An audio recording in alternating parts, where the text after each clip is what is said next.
Testing, testing. 1, 2, 3, 4. Ladies and gentlemen, boys and girls of all ages, races, and ethnicities alike. Is this thing on?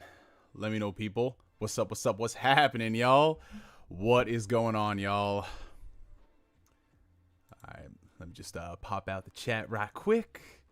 Let's get that going. We can get this show on the road. Okay, hopefully this time around, my mic is being picked up. Because remember the last stream, I was talking for damn near 2 minutes. And then it's like, oh, wait, there's no mic. What's going on here, Neo? What's going on, man? But it wouldn't be, he said the Microsoft sound in the background. Yeah, I just got an update for my graphics card. They were like, yeah, there's a new graphics update. You want to do it now? And I said, no, preferably not. I'll just wait till the end of the stream to do that.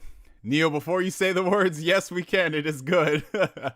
But you know what, Mist? I'm still going to say it. Can you all see me? Most importantly, can you all hear me? But I think we already established that fact right then and there. But what's going on, people? What's up? Happy Saturday, everyone. What is going on, y'all? What is going on? Another Saturday, another Ask Neo, man. Wouldn't have it any other way. But what's going on to all the... Oh, wow, we had a couple of early people in the chat right here. So shout out to Ghost Fixer, Aaron Stallings, Snorlax, DWTV. We got Cool Removal, Reed94, who's on time today. That's what's up.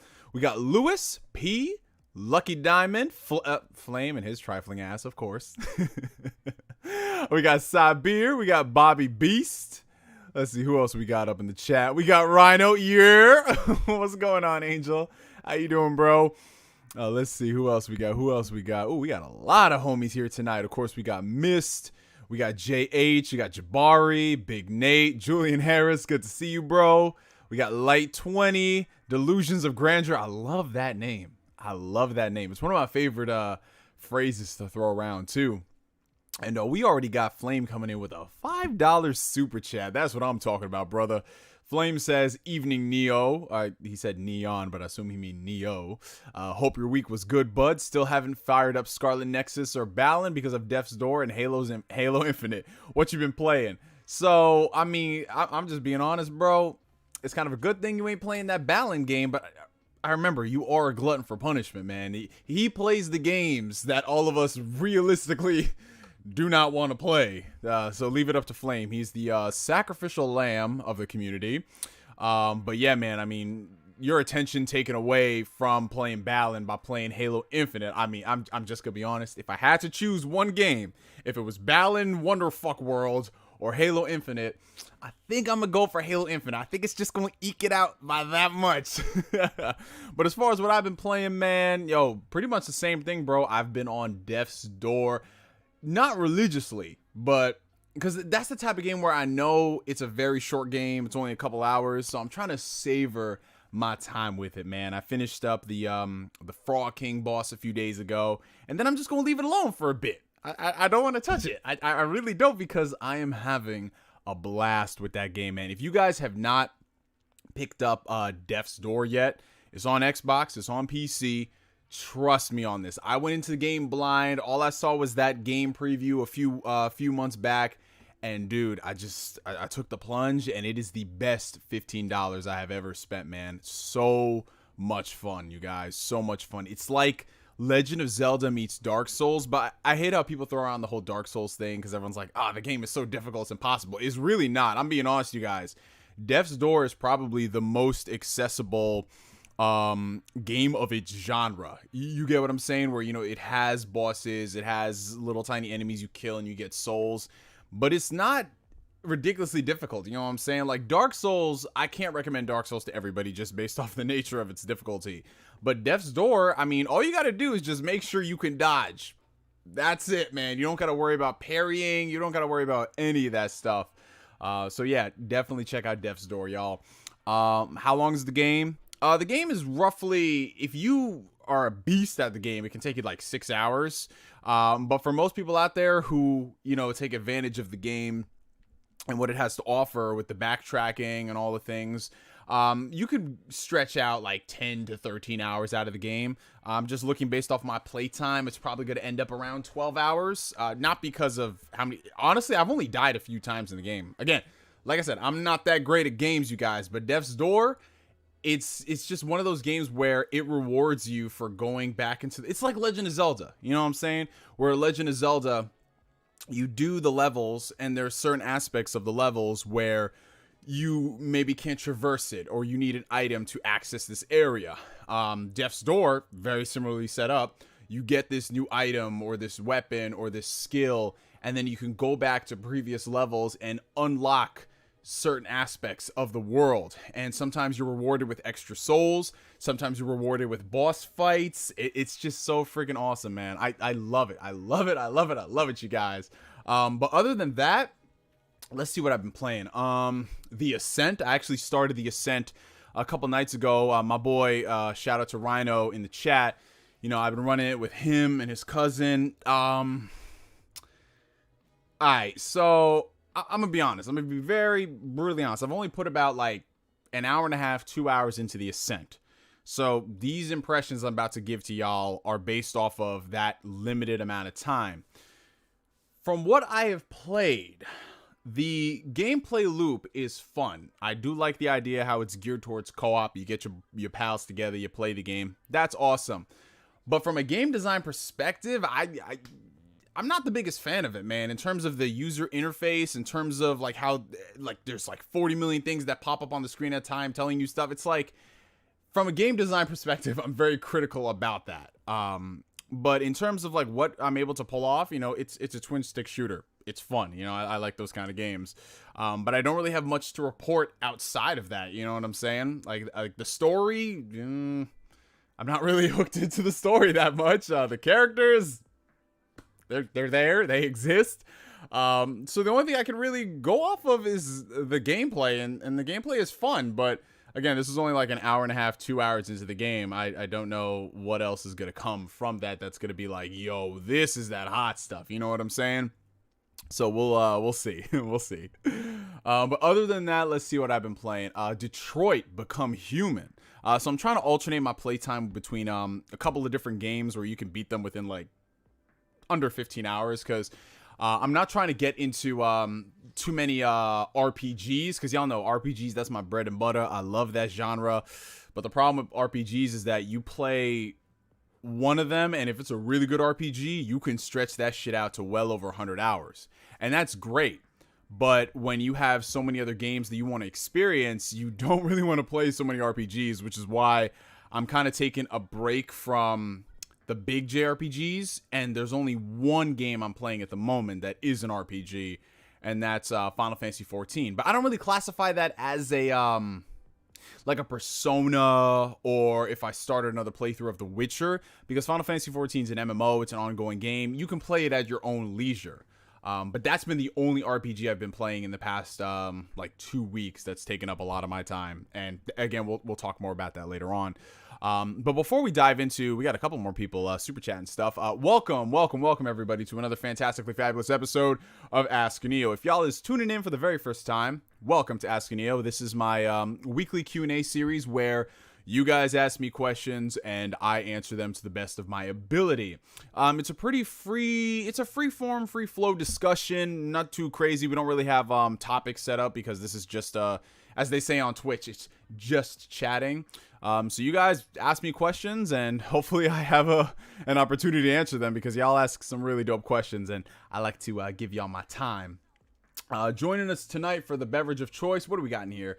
We got cranberry juice, pomegranate juice, and we got a little bit of seltzer with lemon. You know, just a little sweetness to keep me satiated throughout the stream. But again, thank you guys so much for coming through the stream. Happy Saturday, everyone. It's currently 7:30 p.m.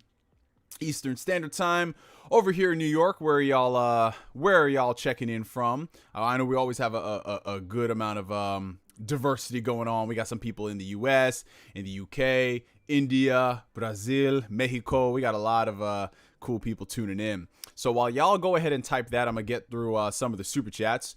So the homie Marcus Doyle Terrell came through with the $10 super chat. Thank you so much for that, brother. I think I'm too hard on myself when it comes to my workouts. Everyone around me tells me I'm big and muscular, but because I don't have a six-pack abs, I feel like I'm not doing the grind right. I sent the pic on Instagram. So I'm going to check that right quick. Oh, by the way, if you guys aren't following me on social media, that's a great place to get in contact with me, or just to, if you guys want to hear my thoughts on everything, like, and you don't want to wait for videos or streams, my twitter.com is Twitter. Wow. My Twitter is twitter.com/NeoGameSpark, and my Instagram, if you guys want to, I don't know, like, send each other memes back and forth, it's Phantom NGS, and I like the messaging system on Instagram a hell of a lot better on Twitter. Twitter is just very when it comes to messaging. But yeah, Phantom NGS is my Instagram account, and twitter.com/NeoGameSpark is my Twitter. Obviously, twitter.com is my Twitter. But yeah, let me see what Marcus is talking about right quick. He sent a message. Let me see this shit. Let's see this. Okay. All right, so see my brother right here. I hope you wait. No, stop. All right, fuck. Damn. I was going to show it on stream for a second, but anyways, the homie Marcus Doyle Terrell has made him some fucking gains. He's made him some gains, some real gains in the gym. He is a fellow brother in iron. The bills are due, and the rent needs to get paid, and this man has paid his dues in blood, sweat, and tears. So shout out to you, a fellow gains legend in training. But he's in a dilemma right now. He's saying how, you know, he's big. He's made some gains.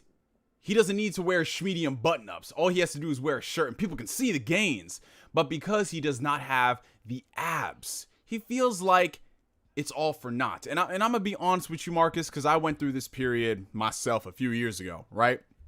When I first started working out, my goal was to lose weight. And at the same time, I wanted to gain muscle. I wanted to look good with my shirt off at the beach. And, you know, after a good 2 to 3 years of going back and forth between, okay, I'm getting too big, or, oh, I'm getting too little, or blah, blah, blah. At the end of the day, man, you have to be happy with who you are.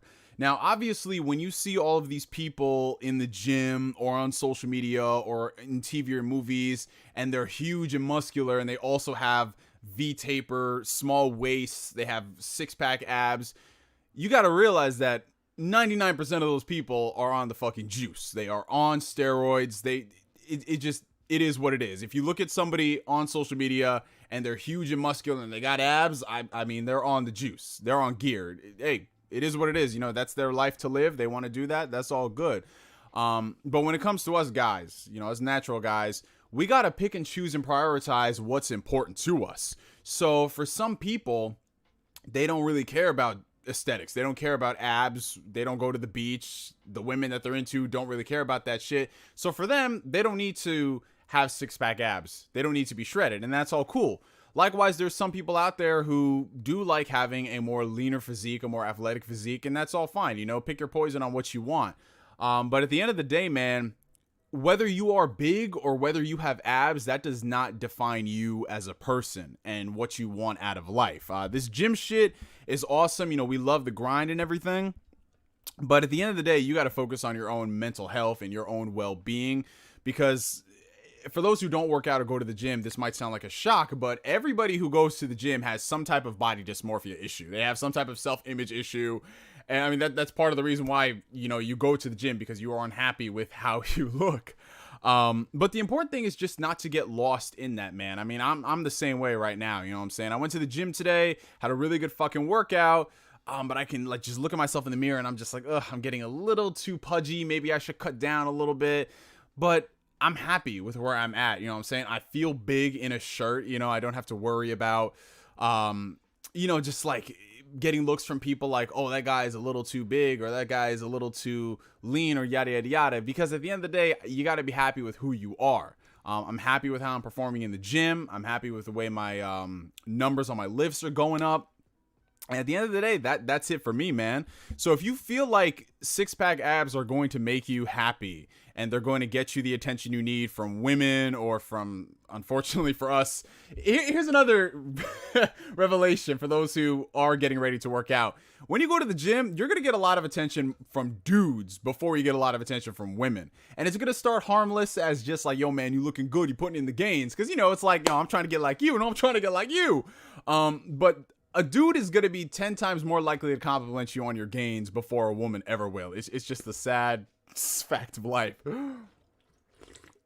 But I will tell you this much though, bro. That ab shit is not healthy. Like, to have your abs on point year round and natural, it's not okay, man. I know genetics play a role in it, but I would much rather feel fuller and feel strong in the gym rather than feeling hungry all the time, trying to make sure my abs are on point at every single junction. And if you aren't getting paid big money to be shredded year round, it's not worth it. It's not worth it for the health complications. It's not worth it for just suffering in the gym. You know what I'm saying? Like, there's some people I know who they keep their abs year round and they're natural. And it's just a fucking pain when I try to hang out with them because they're just like, no, I can't eat this or I can't drink that. I'm like, bro, live life. You're not getting paid 7 figures for your abs, man. It's not that big a deal, bro. But for some people, they want that shit. And honestly, man, I think the best thing for you to do is just to cut down a little bit, lose a few pounds. And if you can see the shadows of your abs, that's all you need, bro. That's all you really need, because you are still going to look better than 98% of the people walking the street. So that's all I got to say for that. Thank you for the super chat, brother. Oh, and then we got the homie Strictly Gaming coming in with the $4.99 super chat. Thank you so much for that, brother. And if you guys haven't by now, check out the homie Strictly Gaming, up and coming YouTuber. He's putting out some good content, and I'm trying to get some lessons from him on how to get that $400 beard butter, because the way this man just puts that shit in his beard is crazy. But he says, what's up, my guy? Got to come through and show love. Appreciate it, man. Support your fellow content creators. Support your fellow black content creators, by the way. And thank you for that, brother. Oh, and then we got y'all are making it rain in the club today like I'm a $2 Thursday ho. We got a $2 super chat coming in from Godzilla. Your take with the Halo Infinite tech preview. Oh, man. I don't know if I should say what I don't know if I said shit. Okay, all right. I guess I got to break my silence on this because I've gotten a lot of messages from people wondering what are my thoughts on the Halo Infinite tech preview. For those of y'all who are unaware or just don't care about Halo, we got a whole stress test weekend going on for the game where a lot of people in the community are getting hands-on with Halo Infinite's multiplayer to see how it is. And a lot of people have been wondering, like, yo, Neo, you've been harsh on Halo Infinite for a while, and you said that it's looking good. So are you going to play this tech preview? And to answer that question, y'all, I'm not going to play the Halo Infinite tech preview. And that's not because I'm worried about the game. That's not because I don't want to play the game. It's because I just want to go into Halo Infinite with the freshest of mindsets. I want to go into that game like I went into all of these other games that I've been excited for. Where I don't play the alpha, I don't play the beta, I don't play the beta, I don't play the demo, I just go into it. And thankfully with Halo Infinite, because the game is launching on Game Pass, it's not like I have to, okay, perfect example. Let's say I was skeptical on the new Battlefield, right? Let's just say, for example, I wasn't going to get Battlefield. I would have played the alpha or the beta just so I can get an understanding of what the game is. But since Halo Infinite is launching onto Game Pass, I'm just like, yo, I can skip the tech preview and just wait for the game. I can wait an extra few months forward because I don't know, man. Like these days, I'm following games, as weird as this sounds, because I run a gaming channel, but I'm not following games as much as I used to back in the day. Like, you know, there was a point in my life where if there was a game I was looking forward to, I was just being so thirsty, looking up all the news, trying my best to get, if it was like a multiplayer game, play like the demos or the betas and shit like that. And there's nothing wrong with that. You know, more power to it. But for me right now, as I've gotten older, if I see something that I really like and it's looking good, there's no like spooky red flags, I'm just going to wait and play the game at launch. So while it's awesome, I'm seeing all my homies, like, you know, Lord Cognito, and I'm seeing like everybody playing the game, I'm just going to hold off, man. If anything, hearing good things about Halo Infinite from people who I can trust in the community, that just elevates my hype to a crazy degree, and I'm going to be even more excited to play the game on launch. I cannot wait for that. So I know everyone was wondering, like, what do you think about the game by comparison to Halo 5's multiplayer? What do you think about the whole assassinations not coming out at launch?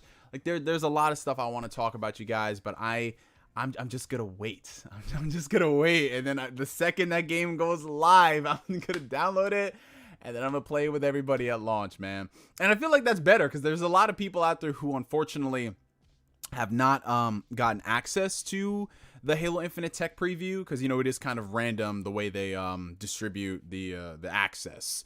But, you know, I don't feel like I'm really going to be missing anything, considering the majority of people have not gotten a chance to play it. So I'm good on that, you guys. I'm good on that. Alrighty, so let's see. Oh, shout out to the homie Fun Speculation. We've got my brother from another Mav in the chat. What's going on, brother? What is going on? Shout out to all the people coming into the chat. We got NKDN, we got Sterling, we got Corey Gryffindor, we got Pi Studios, we got Emperor Ash. Ooh, shout out to y'all. Oh man, I was going off, you know, like I said, I go off on my tirades. So shout out to everybody in the chat. Thank you guys so much for coming through.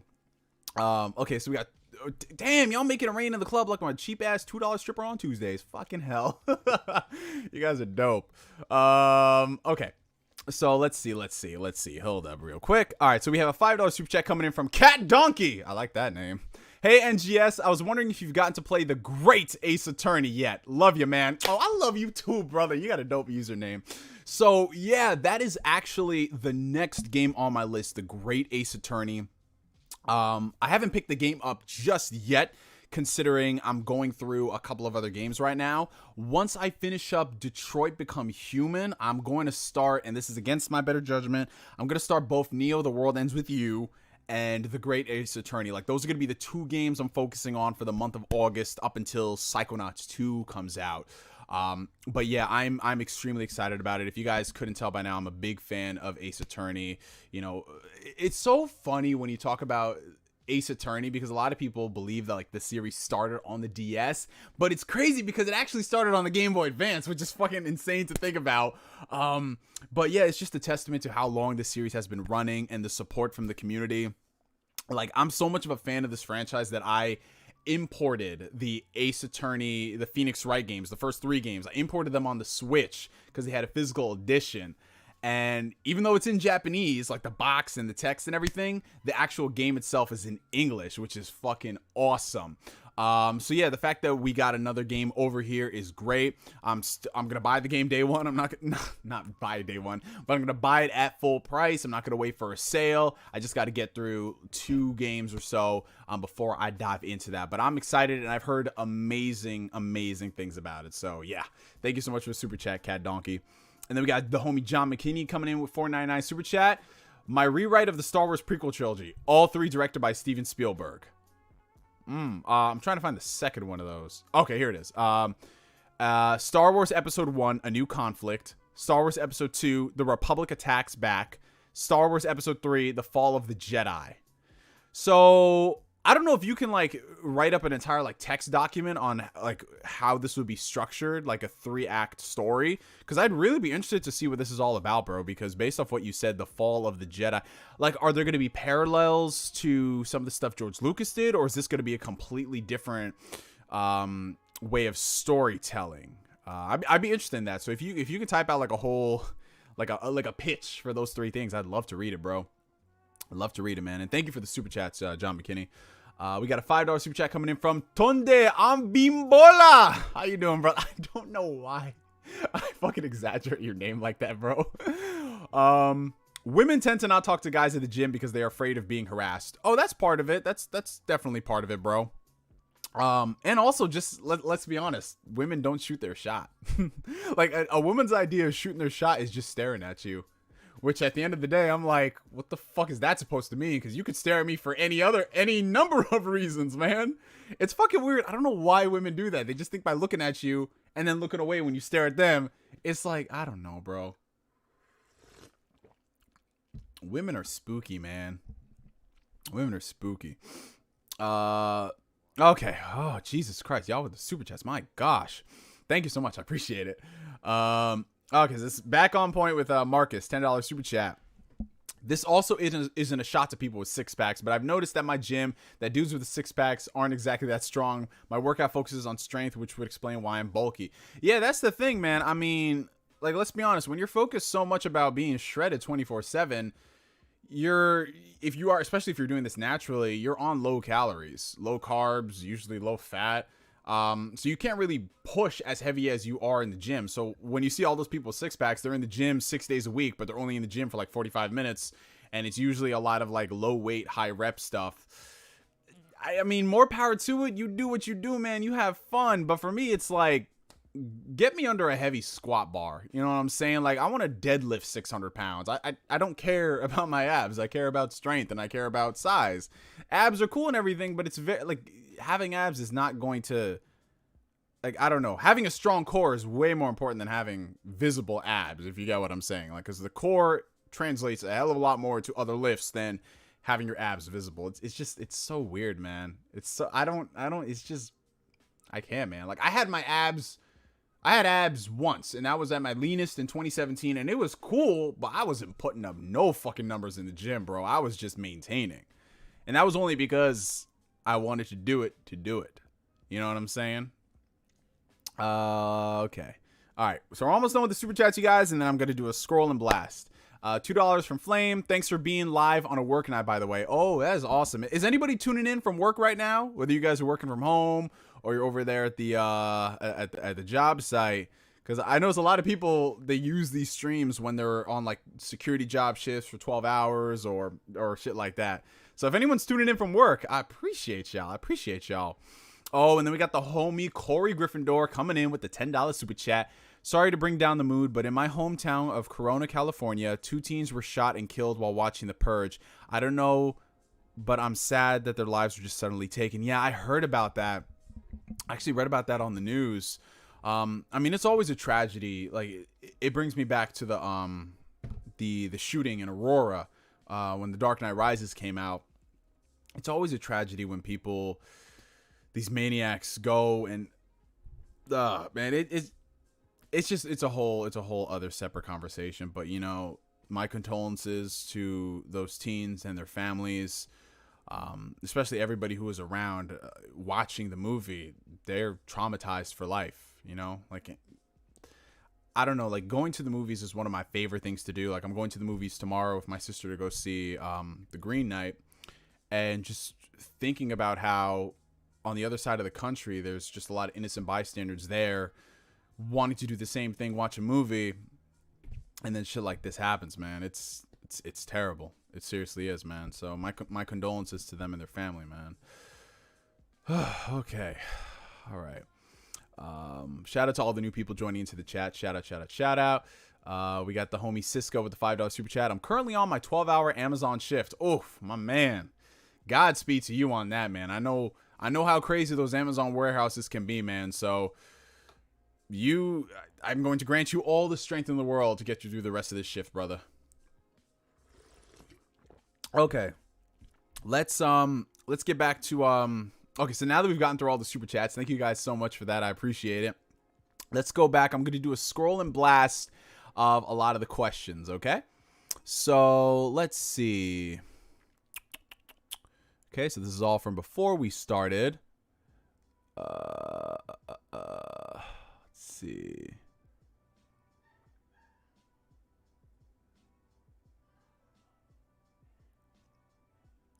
Fucking hell, Corey Gryffindor. This motherfucker said, sup nerds, weebs, and mayo eaters. You got a problem with mayo? Okay. Yo, Neo, what's up? Weird question, but which trader is the best in Sea of Thieves? You see, this is kind of a subjective question because a lot of people, you know, the weird thing is like you talk to different people and you get different answers on what this is. So honestly, I'd say the best trader is the one who you identify the most with and who gives you more of what you need in the moment. That's the best politically correct answer I can give. Hey Neo, what do you think of LA Noire? So yeah, LA Noire, for those who don't know, that was the game. It was the detective game made by Team Bondi, published by Rockstar Games, came out like 10 years ago. I actually really enjoyed the concept of LA Noire. I'm a big sucker for detective stories. I'm a big sucker for things like Case Closed. So you guys know I'd be all on that. There was a lot of interesting things about LA Noire. I loved the new facial technology that they had. I love the mission structure. But outside of those two things, a lot of stuff in LA Noire felt really half-baked. And if you go back and watch like the making of LA Noire and how much of a disaster that development was, it kind of makes sense why things felt very repetitive, if you get what I'm saying. Like they have this open world that really, the open world is just there. You know what I'm saying? It's not like a Rockstar open world where it's alive and you go and you can do stuff. It's literally just there because it's there. Like that's literally what it is. You can't do anything. You can't free roam. It's not the most appealing open world. But when you look into the development of the game, it's because they spend so much time on the facial capture stuff, and just the whole development was horribly mismanaged to the point where they didn't even really have much of a functioning game up until launch. It's absolutely insane, but for what we got, I did like it. I just wish that it was more polished in a lot of other areas, you know, because it does feel very repetitive. Like it's just the same old, like, okay, you go here, you investigate, you interrogate, and then it's like, oh, you got to do this chase thing, and it just happens over and over and over and over again. But I think it's cool for a playthrough. Let's see. What do you think of Skyward Sword on the Switch? Do you think Kid Icarus Uprising should be able to be on the Switch? So I have not played Skyward Sword on the Switch. I only have secondhand experience from watching my sister play the game because she got it. I do like some aspects of it. I love the 60 frames per second. I like some of the quality of life improvements that they made. Is it $60 worth? I don't think so, because it is very much so a Wii game. It's not like, okay, it's not like a Shadow of the Colossus on the PS4. It's not like the Halo Master Chief Collection where they have all these updates. It's literally just the Wii game, slightly polished and at 60 frames. And for some people that's fine because they've never played Skyward Sword. If you look at the sales of Skyward Sword, it's one of the lower, it has like lower sales by comparison to the rest of the Zelda series, and I think that is due to the fact that it was tied to motion controls. But speaking of the motion controls, so this is where it's actually very interesting because I was actually watching my sister play it, and she's, you know, using the controller. You know, she doesn't mess with the Joy-Cons whatsoever. She uses the Pro Controller for everything. And the thing about that was interesting was the fact that if you look at the like the way they mapped it to the stick, like my sister really likes it, but my brother, when he tried it, because, you know, he played it on the Wii, he was just like, oh my god, this is so off, like playing it with a controller and then playing it with the Joy-Cons. He's like, it doesn't feel right. And that is due in part with the fact that the Joy-Cons aren't as responsive as the Wiimote, especially with that Wii Motion Plus, my god. But people have picked it up. They seem to be enjoying it, and like I said, more power to people. At the end of the day, it's your money. You're a grown-ass adult. You do what you want with it. But I would love for Nintendo to port a lot of their other games that were, you know, exclusive to handhelds to the Switch. But again, it goes back to Nintendo not wanting to make money. You know, like they're sitting on how many Fire Emblem games and they don't want to re-release them. They're sitting on how many franchises and they don't want to do anything with them. It took us until the calendar year 2021 to get a new Advance Wars game. And at the end of the day, it's not even a new Advance Wars. It's just a remake of the Game Boy Advance games. So, yeah, it's kind of sad. It's kind of sad. Have you played Dying Light? Yes, I actually have played Dying Light. Nowhere near to completion. I bought it a long time ago on PS4. I want to say like a year after it came out. I played it for like around 10-15 hours. It was pretty fun, I'm not gonna lie. But after a while I stopped playing it because it kind of gave me a little bit of I think it's probably because I was playing it on consoles. Playing the game gave me a little bit of motion sickness, which does not happen when I play games, but I think because it didn't have a steady frame rate and just all other aspects of gaming, like first person games on consoles, it just really, it turned me off from the experience. But I do want to go back and replay Dying Light before the second game comes out, which it's actually coming out in a few months, so I probably got to haul ass on that one. But it was fun. Between Dying Light and Dead Island, I definitely enjoyed a lot of the concepts I saw in Dying Light a lot more. Oh, and then we got a couple people with some more super chats coming in. All right. Let's see. So we got a $5 super chat coming in from the homie Don Otaku. Wish I could stay, but you only choose to go live on days that I'm busy, Friday through Sunday. I need your mail power through Monday through Thursday.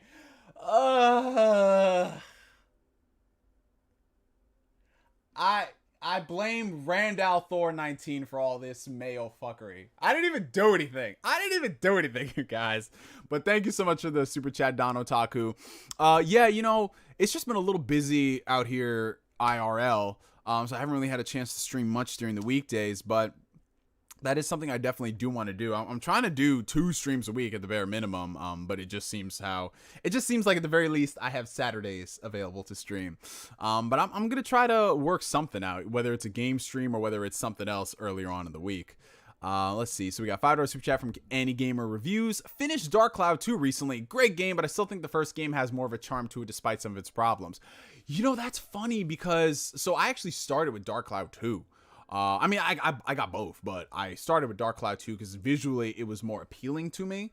And I liked a lot of the elements of Dark Cloud 2 more than the first game. The first game, as weird as it sounds, it definitely felt a lot more dated and it felt more beta-y.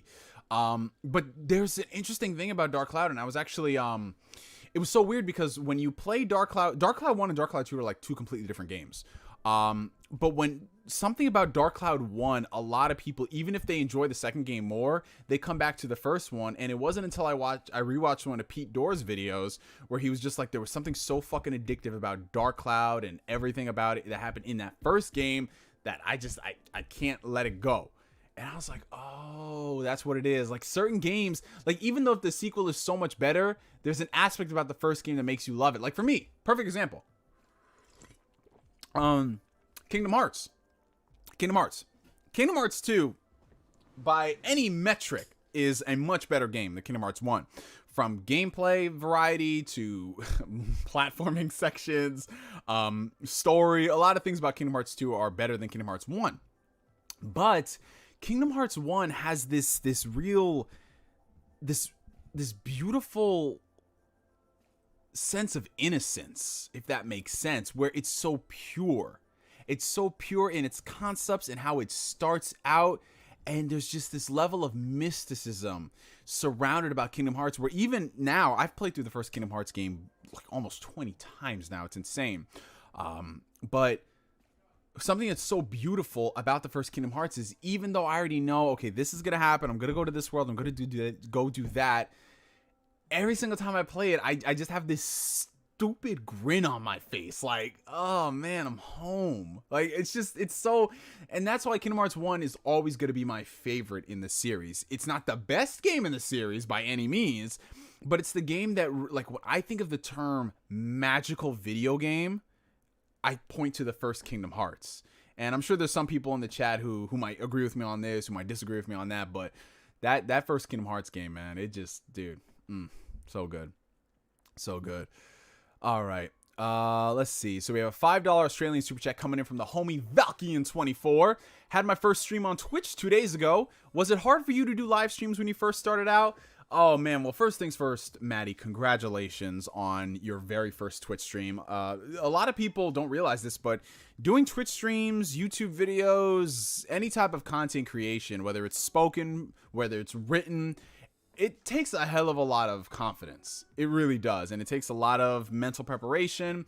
And it takes a lot of courage to just go out there and be you and create. So shout out to you as far as that goes, brother. So when I first started live streaming, I didn't even know what live streams really were. I started live streaming. Oh my God, I've been live streaming for over 10 years now. What the fuck? I started live streaming in 2010 on Ustream. Any OGs, any old heads in the chat remember Ustream? I started live streaming on Ustream back in 2010 on my dad's computer because, you know, I didn't have internet access in my room at the time. And it was only something I did every couple of months because, you know, when you don't have access to something, like it's easy nowadays because we're all interconnected. But back in the day, like there was a lot of households where only one computer had internet access. And if you didn't have laptops or whatever, you really couldn't access the internet. Nowadays, it's so easy. People can live stream from their fucking iPhones and just go from there. But it was so interesting because I literally just turned on the webcam and I just started, like I'm doing right now, talking to you guys. That's how I started streaming. And I don't know, I wouldn't say I was really nervous. It was just, you know, like you're sitting in a room talking to a whole bunch of people and you're relaying your voice through internet bandwidth. You know what I'm saying? And just like you guys are typing on your phones or your keyboards, the keystrokes are being relayed through internet bandwidth. So yeah, no, it wasn't really hard. It was just something I just got on here and I'm built different. That's all I can say. That's all I can fucking say. I'm built different, man. But nah, you know, it's just so fun. It's just so fun. And the fact that I'm talking, like some of y'all I've only known for a year and a half. Some of y'all I've only known for a few years. But there's a lot of people in this chat who I've known for well over 10 years now. It's fucking insane. But that's the power of being connected by the internet. You know what I'm saying? Like the connections and the bonds that we form here, this shit lasts a lifetime, man. Okay, $5 super chat from Any Gamer Reviews. It's a shame that we'll never get another level 5 game in the States due to their US offices shutting down back in October. Yeah, wait. Correct me if I'm wrong, wasn't level 5 acquired by somebody? It wasn't Bandai Namco, was it? No, not level 5. Level 5 acquired, I think, Concept, that company. KG Fune's company. Yeah, I mean, level 5, they have their hands in too many different, it's like, you know how this is, there's too many cooks in the kitchen. They just have their hand involved in way too many franchises, and they just need to focus on a couple that work for them. And I'm not seeing that from them, which is very sad because they are an extremely talented developer. They've put out a lot of amazing games, but it's just they're trying to do too much, man. They're trying to do too much.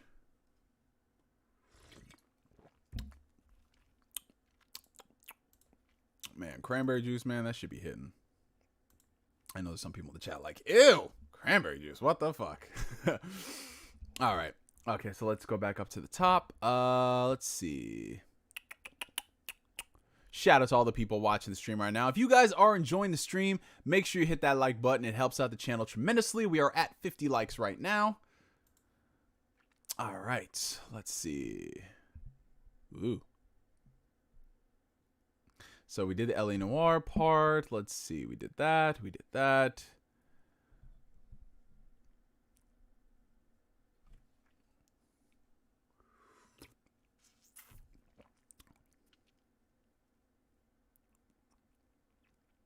Hey, Neo, sorry I'm late. What are some anime that did it better than the manga? Oh, that's a very controversial question, Harrison. So, that's a good question. Because here's the thing.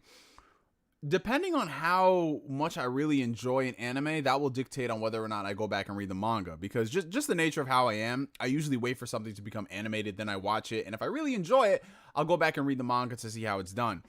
It's kind of hard to compare two different mediums because of how, just the nature of how different they are. So I assume you're talking about in terms of storytelling, and certain aspects of the story that they change for the anime. That's kind of weird though, bro, because most of the series that I've read, the anime and the manga are very similar. They follow the same beats for the most part. So I don't necessarily have a great answer for that. I mean, there's a lot of anime that I've watched that have manga that might be different, but I don't know because I haven't read the manga. But for most of the stuff that I've seen, it's pretty good across the board. The only time where it's very, so the Yu-Gi-Oh manga is like very different than the TV shows, right? Like if you read Yu-Gi-Oh Kazuki Takahashi's Yu-Gi-Oh, right? Starting with the original and then going all the way to the end of Yugi and Atem's journey.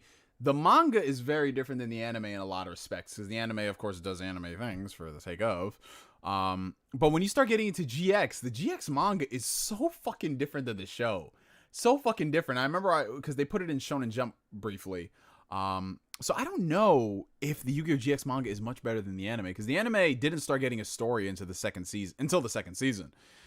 So I'll have to see. I think if anything, the manga is probably more personal in terms of like the character development and everything, because the shows are just glorified commercials for the trading card games at the end of the day. Let's see. Speaking of drinks, do you think Starbucks serves the best Frappuccino? I don't really drink Starbucks like that. I'm not really a big coffee drinker, to be honest. I have a cup of coffee once every couple of months, to be honest. I mean, the reason why I don't really have a lot of coffee is because, since I work out, I take pre-workout, and that has caffeine in it, and I do that a couple times a week. So I don't want to have more caffeine on top of that, and I don't necessarily need extra caffeine. So I don't know. I mean, I used to drink Starbucks when I was a kid, because the drinks were kind of like desserts, you know, like a double chocolate chip Frappuccino. That's just literally take that sugar to the head, man. Let's see. Oh, people talk about the Halo stuff in the chat. That's what's up.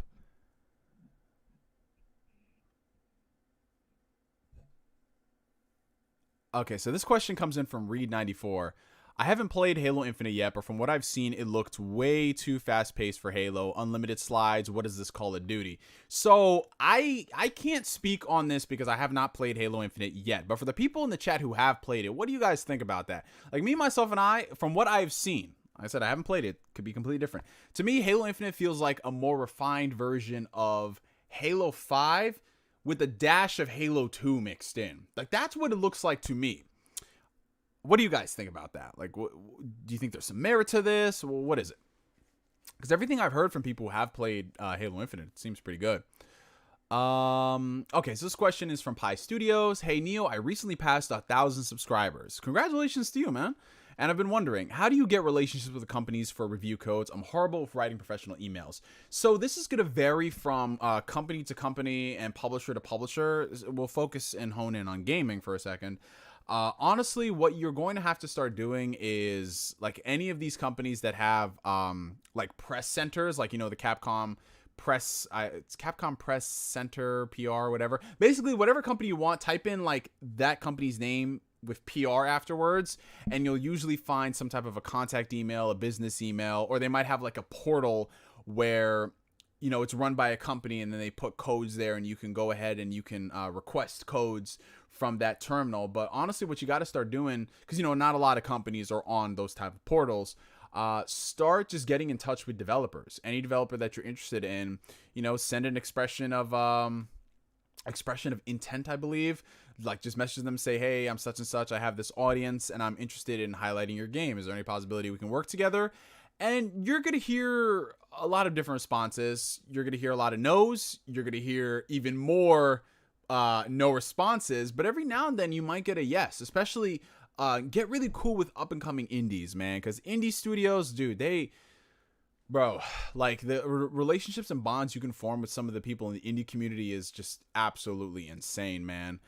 And they always love people covering their games. So I would say just continue working on your craft, continue putting out your content, and you'd be surprised. Like, sometimes these publishers end up watching your videos and they're like, hey, we were interested in offering you a code for such and such game. You know what I'm saying? So yeah, like, do your research as far as like getting in touch with the companies and getting their emails, and work on creating professional emails. You know what I'm saying? Like, if you need to take a course on it or do some research, you got to do what you got to do, man. Because like I said, they have tons of people in their inboxes asking for the exact same thing, asking for early access, asking for game codes, asking for this.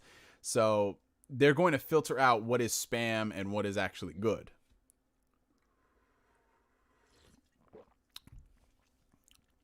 All right.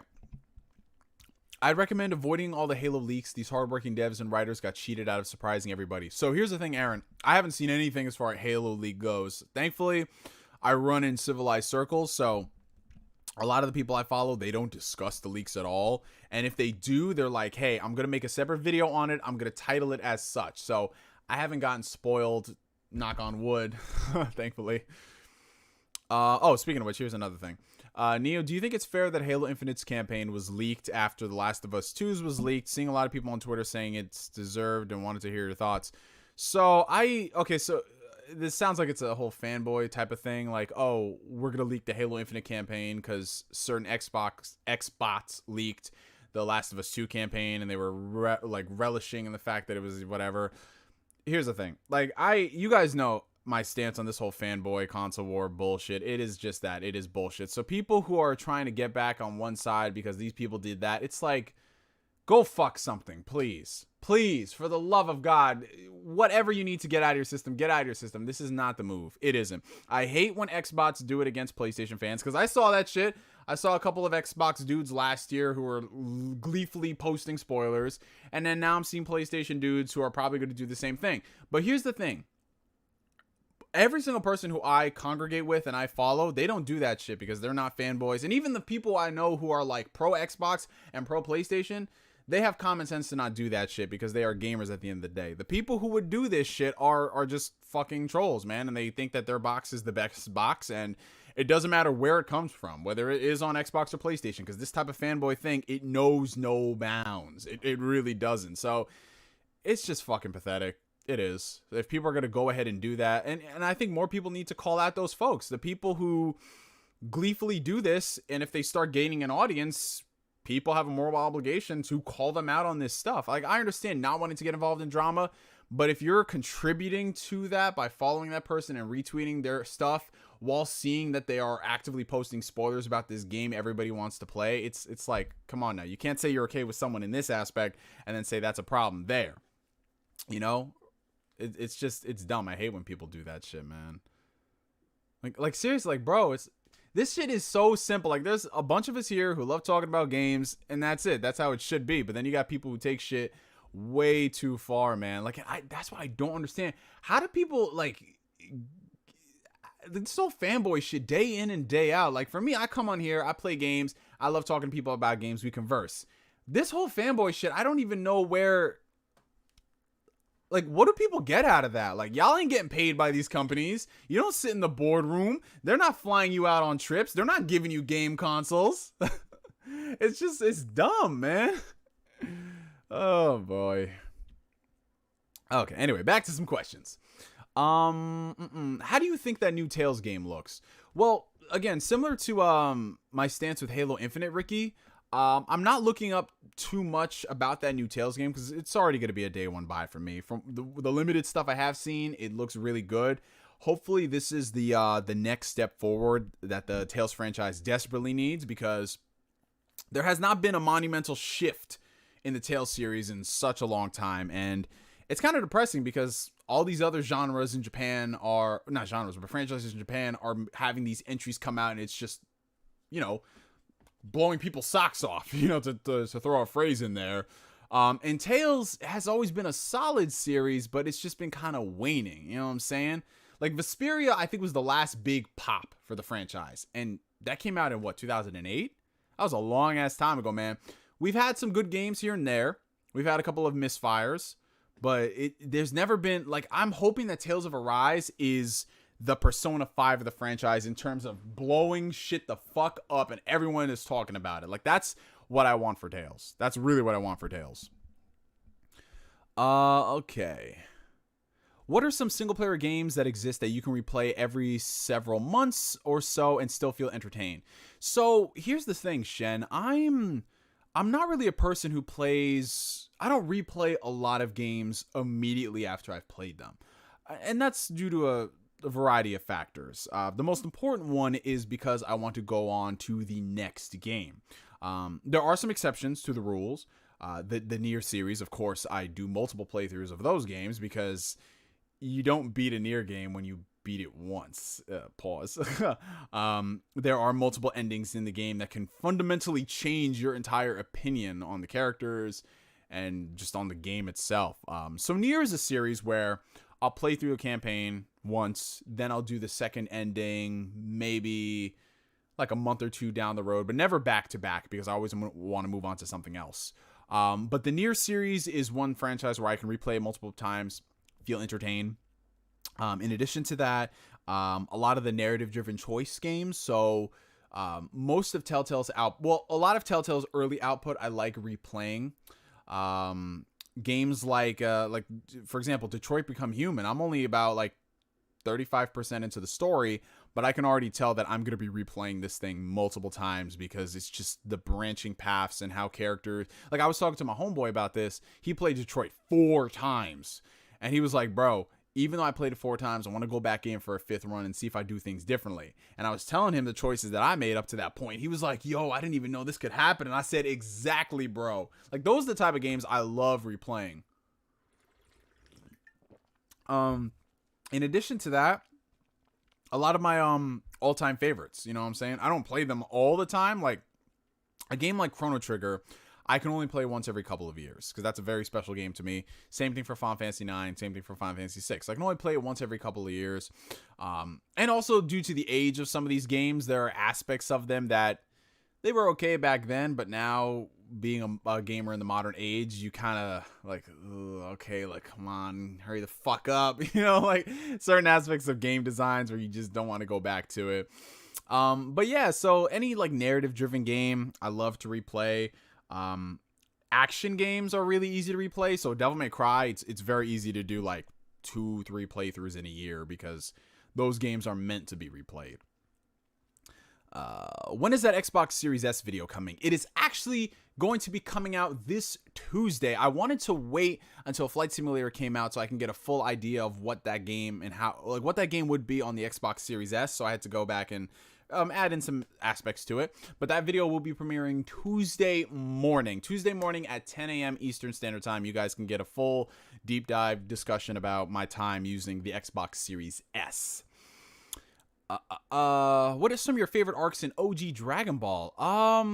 There's a lot. So I love the first World Martial Arts tournament. I think that shit is just so fucking iconic. Of course, the Red Ribbon Army saga was great. General Tao. Like, I love almost every single arc in OG Dragon Ball. OG Dragon Ball has some of the best stories in the entire franchise. Let's see. We got $2 super chat coming in from Flame. Console fanboys only need one thing. We both know. Oh, they need multiple things, but console fanboys need to be where straight jackets are the dress code. That's all I can say, man. It does not pay to be a fanboy. Let's see. Bum bum bum. Okay.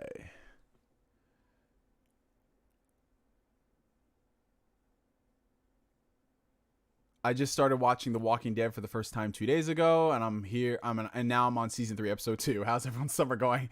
Oh man, yeah, the early seasons of Walking Dead were really good, man. The early seasons were great.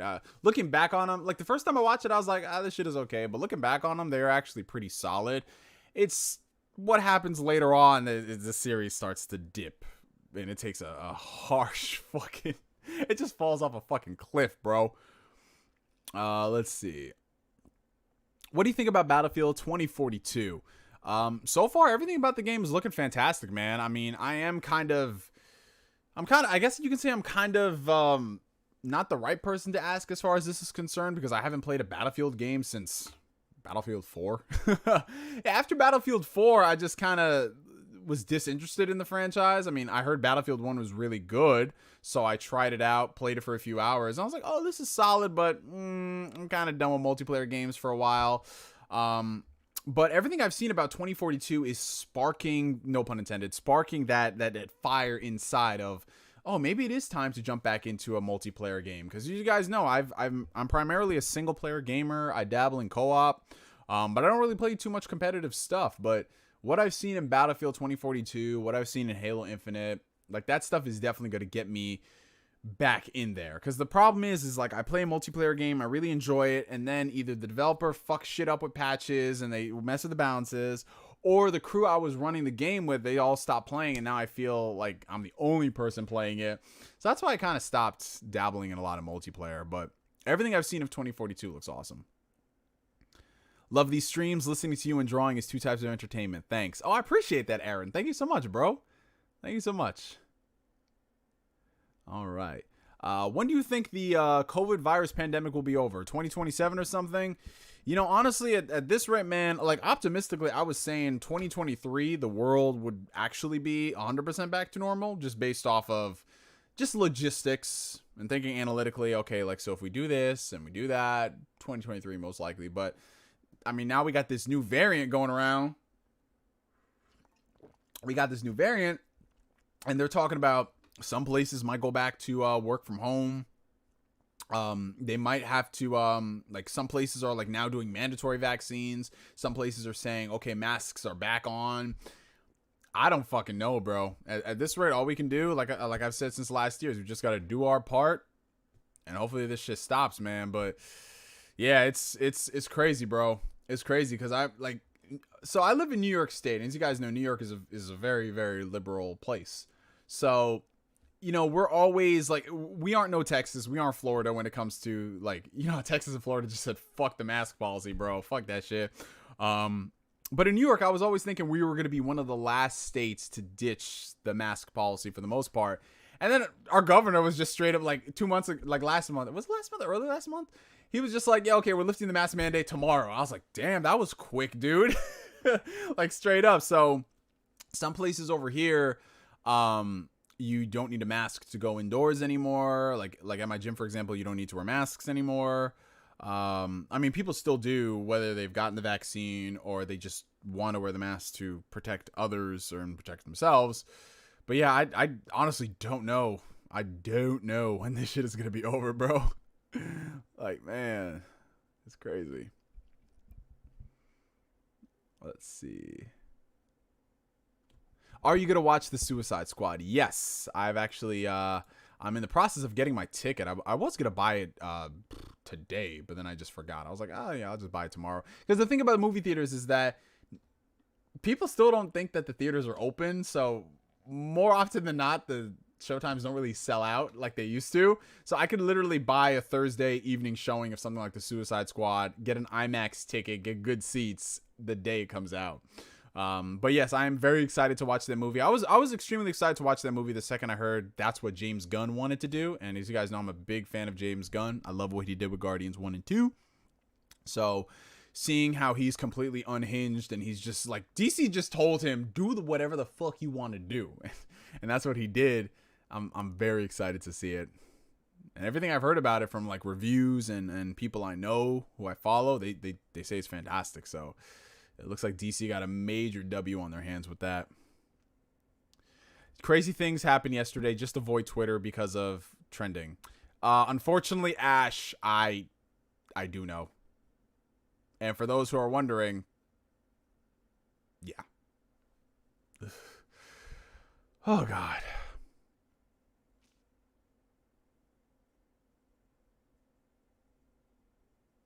Thoughts and opinions on Final Fantasy VII Remake Intermission. Well, that's, again, something that I need to get back to streaming because I need to stream the last portion of that game's story. Because apparently that's where all the shit goes down. But I haven't streamed the last part of that story. But everything I have played up to that point is fantastic. I love Yuffie. I love the updates to the battle system. I love the aerial combat. I love the synergy thing they got going on. Dude, I cannot wait for part 2 of that game, man. I can't fucking wait. When have y'all ever seen me this excited for a Square Enix game? It's been years. What's up, Neo? Just got back from a 12-hour first day on the job. Oh, new job gains. That's what I'm talking about, brother. New job gains. That's what's up. That's what's up. And shout out to all the new people joining to the chat. Shout out, shout out, shout out. I'm working my way down here, you guys. Like I said, I'm going to try to answer every single question. I'm working my way. Neo, rank your favorite Yakuza games from favorite to least. That is a tough question. Because here's the thing. My top 3, they all go back and forth. You know what I'm saying? So, like, my top 3 Yakuza games are Yakuza 0, Yakuza Like a Dragon, and then Yakuza 5. Like, those are my top 3 Yakuza games. But the more I think about it, like, for me, it's just a battle between the 2 kings. And the 2 kings are Yakuza 0 and Yakuza Like a Dragon. I did not expect to love Yakuza Like a Dragon like I did, but it's shot all the way the fuck up to number 2. It's crazy, man. It's crazy. depending on how I feel after this Yakuza 0 playthrough, will dictate whether or not Like a Dragon becomes #1 in the series for me. But yeah, 0, Like a Dragon, Yakuza 5, just because I love that story. After that, Yakuza Kiwami 2, Yakuza Kiwami 1, Yakuza 4, Yakuza 3, Cancer, and then Dead Souls. All right. It's going to be interesting to see where all the other games land, because, you know, that's my current ranking now. But it could change. Like, maybe I'll replay 4 and I'll be like, yo, 4 is kind of lit, bro. You know, like, could be. Long time no see. We playing the Ascent tonight. Much better than the reviews indicate. Oh, it's good to see you, 4D, man. It's good to see you. Yeah, that's why I always say, you guys, you can use reviews as a guide, and there's nothing wrong with that. But if you have Game Pass and you have the opportunity to try a game, or if you don't have Game Pass and the game looks interesting to you, try it out. You know, there have been situations where I like a game or a movie that the general population doesn't, and vice versa. I hate something the general population likes. And that's just what happens when you have people with differing opinions, and that's fine. Don't let anybody use that against you, you know what I'm saying? Like, if the first thing someone says to you is like, oh, I really like the Ascent, you say, and they say, oh, it's got 64 on Metacritic. It's like, bro, I promise you, nobody thinks like that. I'd much rather have a conversation about the quality of the game than somebody throwing out a Metacritic, because it's dumb. It's fucking dumb. Like, Days Gone came out, and I was looking at it. It didn't look interesting to me, but I didn't really say shit about it. I was like, it looks whatever, but that's fine. Then I played the game, and that's when I started being able to shit on it, because I was like, yo, this is mid, bro. This is mid. But I never once said, yo, Days Gone, it's a 72 on Metacritic or some shit like that, because it's dumb. Nobody actually speaks like that. Oh, man. What the... Neo, chill out with the mayo on fries, man. I heard that most people that have house fires are actually caused by the fact that they have mayo on their fries. This is definitely legit news. That doesn't even make any sense, Mist. Y'all gotta chill out with these mayo jokes. Neo, what do you think about Kenna getting delayed to September? I think, like I said, when it comes to delays, my whole thought process is, if it's for the betterment of the game, I'm all for it, especially with COVID and shit and working from home. Launching shit is not easy at all, especially if you're an indie studio. So if they just need those extra couple weeks to fine tune and polish the game, by all means, man. It's not like I'm really stressing, because, you know, I got a lot of games on my docket right now. So Kenna, if they push it later on, it's fine. You know, I think that game has an audience. I think people will enjoy it. Are you going to check out the Final Fantasy 1 through 6 2D Pixel Remaster? I'll check out 2 of the games in the series, 4 and 6. But in general, I don't have much of a desire to go back and replay a lot of the older Final Fantasy games. Because to be honest, outside of 4 and 6, I wasn't really the biggest fan of those games, but it has been a really long time since I've played it, so my opinions could change.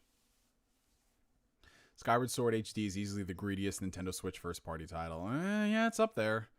But, you know, at the end of the day, it doesn't matter, considering Nintendo fans buy it. That's the thing. Like, we can't, and this is the sad part about it, guys, we can't hold the same rules that we apply to PlayStation and Xbox like we do to Nintendo, because we are the minority.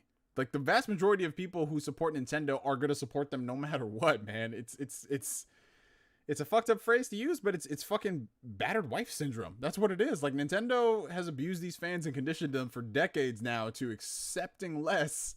And when they get something that's not even arguably that great, like this Skyward Sword HD, they're like, oh my god, this is awesome. Meanwhile, Xbox just gave you the fucking Master Chief Collection with all these... Bro, they're still updating that fucking game.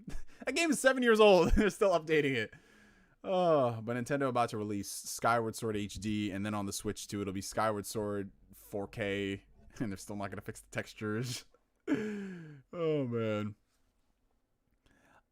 Neo, how do you feel about the Steam Deck? I like the idea of the Steam Deck. As you guys know, even though I dog on the Switch a lot, I do love the Nintendo Switch. I have over 50 games for the Switch. It's a neat little device. And if the Steam Deck is kind of scratching that itch for me in terms of the games that I want that aren't on the Switch, I can now play on the Steam Deck. And I have a huge library of Steam games, a lot of games from the PS3 and 360 era that aren't backwards compatible. I can now play them on the Steam Deck, and they're portable too, which I think is fucking dope. So for me, the Steam Deck is definitely more for older titles, backwards compatibility, and also playing a lot of JRPGs that aren't available on the Switch. And that's a big selling point for me personally, because Legend of Heroes, as you guys know, is going to be my next big franchise to fully tackle. I dabbled a bit in it, but I wanted to start at the very beginning, and all the games are on PC. So for me, the Steam Deck is very enticing, because I'm just gonna be honest, you guys. Like, I have a gaming PC, but I don't game on it that much. I game every now and then. Like, I'm a console guy at heart. I'll always be a console guy at heart. And when I'm playing a game like Legend of Heroes, you know, I'm sitting here with the fucking controller, and I'm like, oh, this is fun. I'd much rather be chilling on my bed or anywhere else in the world playing those kind of games. Like, JRPGs are very good for portable play. So that's why I'm going to be getting the Steam Deck. I would love to play stuff like that. Now, I know a lot of people are looking at it and they're like, oh, it's going to be underpowered. It's going to be gimped. The battery life, valid concerns. I understand that. But I'm just seeing a lot of stuff that I like out of it. And depending on what the early reviews say when it does launch, because I pre-ordered of course, me being extra, I pre-ordered the top of the line model, the one that's like $600 something. Depending on how the reviews fare, if it actually does do what it says, and you can get all these games at 60 frames at like 800p resolution, like, that's more than playable for me for a handheld, and I'm fine with that, you know. The Switch's battery life on a good day is like 4 hours if you're lucky. So I'm not really too concerned if I can only play Max Payne 3 for 3 hours, 4 hours on the Steam Deck. I'm like, okay, that's awesome, because you can't play Max Payne 3 anywhere else. It's not backwards compatible. They don't want to remaster it. Why the fuck does Rockstar act like Max Payne 3 doesn't exist? That makes no fucking sense. Max Payne 3 was awesome. And I just played that shit last year, man. And that's a testament to how good it is. Aside from Dragon Ball, what manga are better than their anime adaptations? A lot of them, actually. a lot of manga are better than their anime adaptations. For all the long-running shonens, mangas are so much better. Even Naruto. Like, Naruto, yes, it has issues with its story, but I would much rather read the Naruto manga, because you can get through it a hell of a lot quicker than watching all that filler stuff. And just in general, a lot of anime that just take major liberties with the story, and they do shit that's completely different. I hate when they do that. Oh, we got Mr. Platink in the chat. Yo, I just got back from New Orleans, but it would have been baller to hang with you, Neo. Something tells me that going on a vacation with you would be epic. Comic-Con, perhaps. You know, that's actually pretty tame for you, Mr. Platink. I was expecting something extra, but yeah, you know, like I said, I'm trying to get back out there and go to more conventions and stuff. It's just kind of hard to maneuver, considering, like I said, the state of the world that it's in right now. But, you know, whenever shit does return back to some sense of normalcy, I'd love to do like a Comic-Con meetup, or maybe we all meet up at like PAX or E3. We do like an after party. We rent out a place. You know, like that shit is fun to me. Like, going to E3 and going to these conventions is cool. But I'm gonna be real, you guys, that's as weird as this sounds. That gaming shit get old when you get there, man. You go there and there's just all these lines, and it's like, it's cool to see all this stuff happening, but the most fun of these conventions is just the people that you hang out with, the people that you chill with, and everything you do before, after, and during the conventions, man. Like, the shit that I did at E3 2018 is still fucking classified, bro. It's crazy how much fun we had.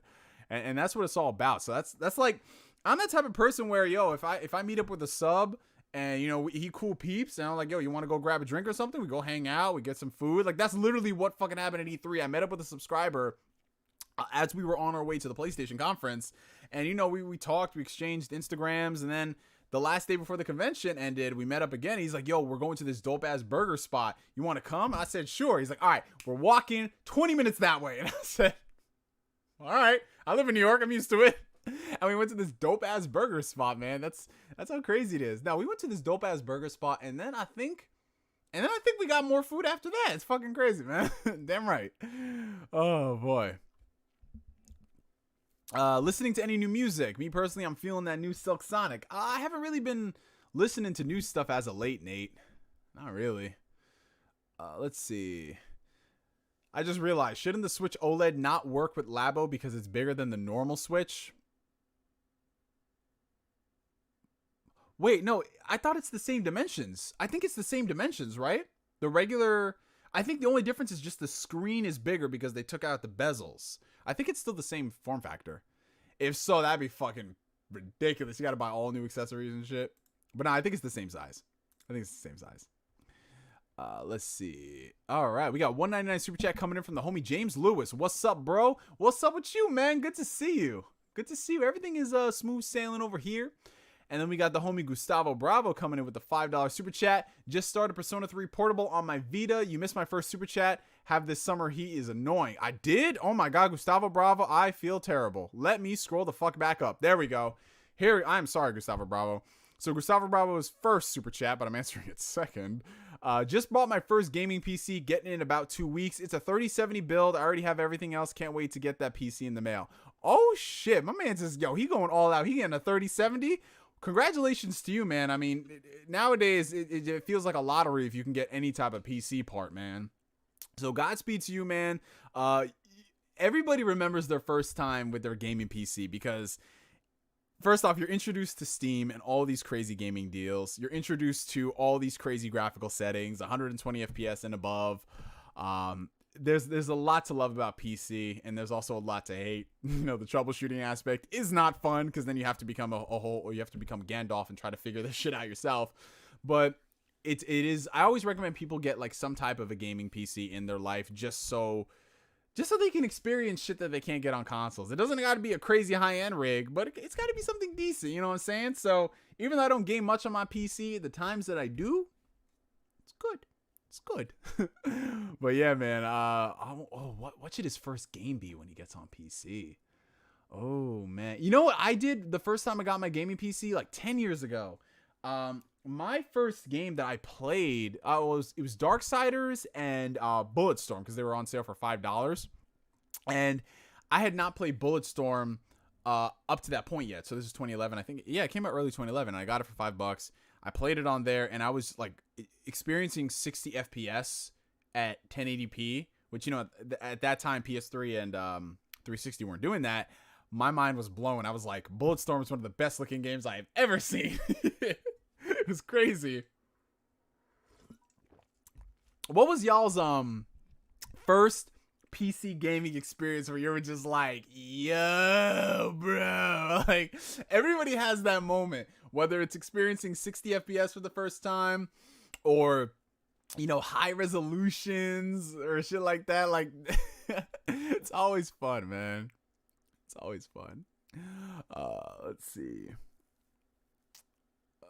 But yeah, so Persona 3 Portable, dude, you're in for an experience. That's all I can say.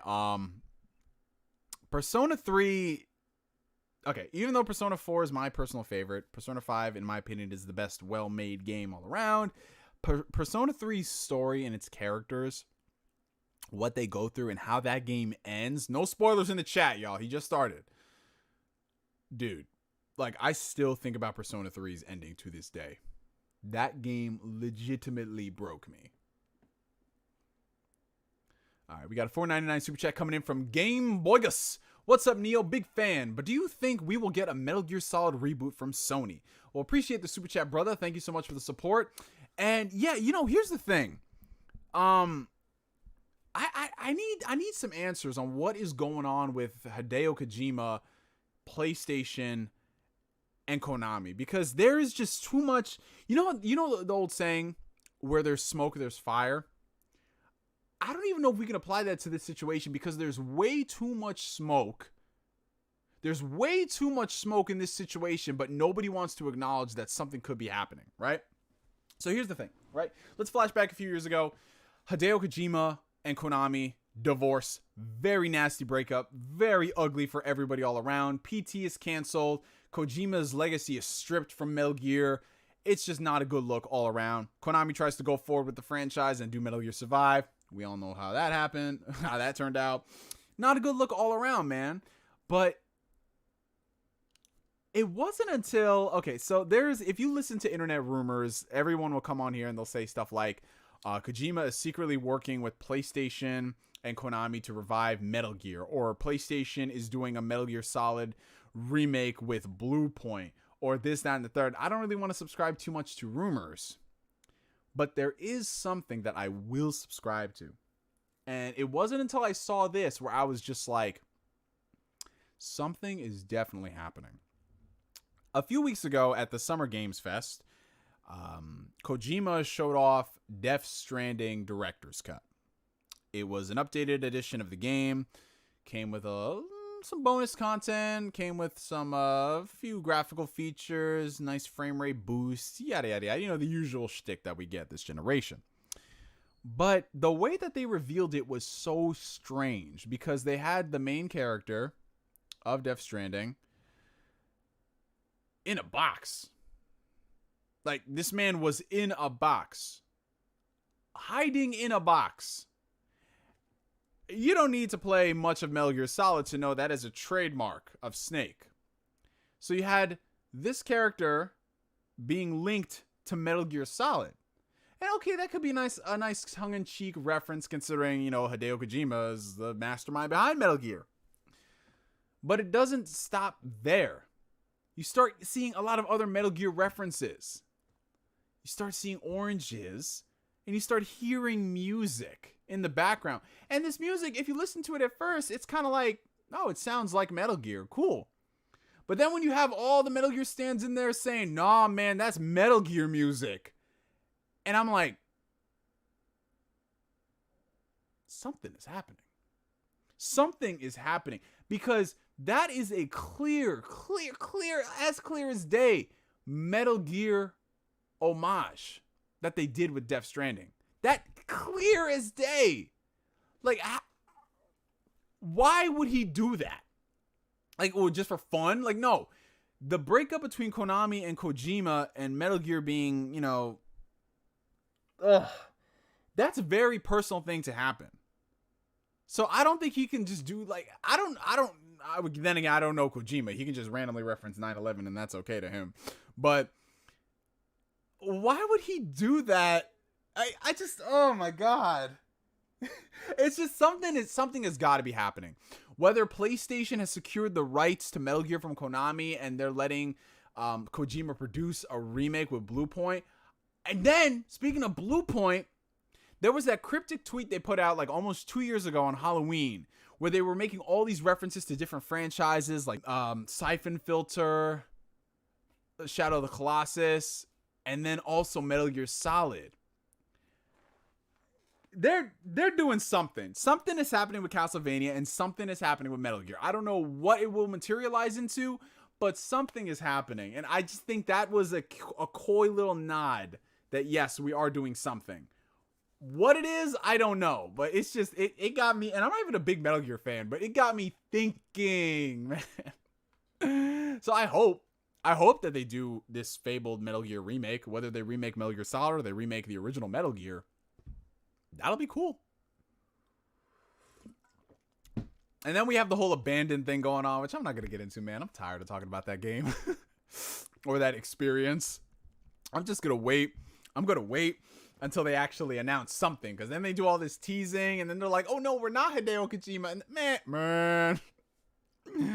All I'm saying is that if it's not Kojima, they deserve all that smoke, man. Did y'all see that recent shit they put up?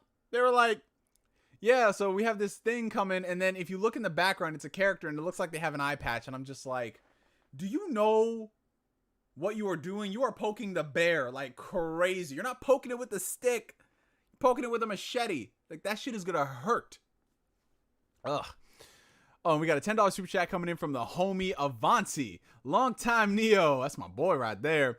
I'm currently playing Dragon Quest XI S on PC through Game Pass. I didn't know I could do that. Hit different at 60 FPS. Who would have thunk it? Yeah, man, I'm telling you, Game Pass, like I said, look. This man right here, he has a PC, he downloaded Game Pass, and he downloaded Dragon Quest. Like, boom, like, people forget that Game Pass is just, it's an option. It's access to games. And for some people, it's surprising the quality that is attached to it. And yeah, playing JRPGs at 60 frames, it's not like it's required, but it is nice. Like when I played through Yakuza Like a Dragon at 60 frames, that shit was crispy, man. But yeah, Dragon Quest XI-S is definitely the best experience of that game.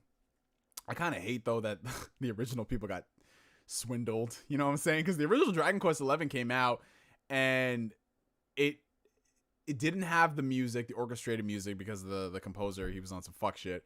And a whole bunch of other stuff. But then now they released the other version of the game, and it's like, hey, buy it again. That's that typical Square Enix thing. Oh, man. Like I said, Square Enix, they've been doing some good things, but then they also do some Square Enix things. All right, let's see. Okay. See, now I want to listen to Snake Eater, man. That is such a good song.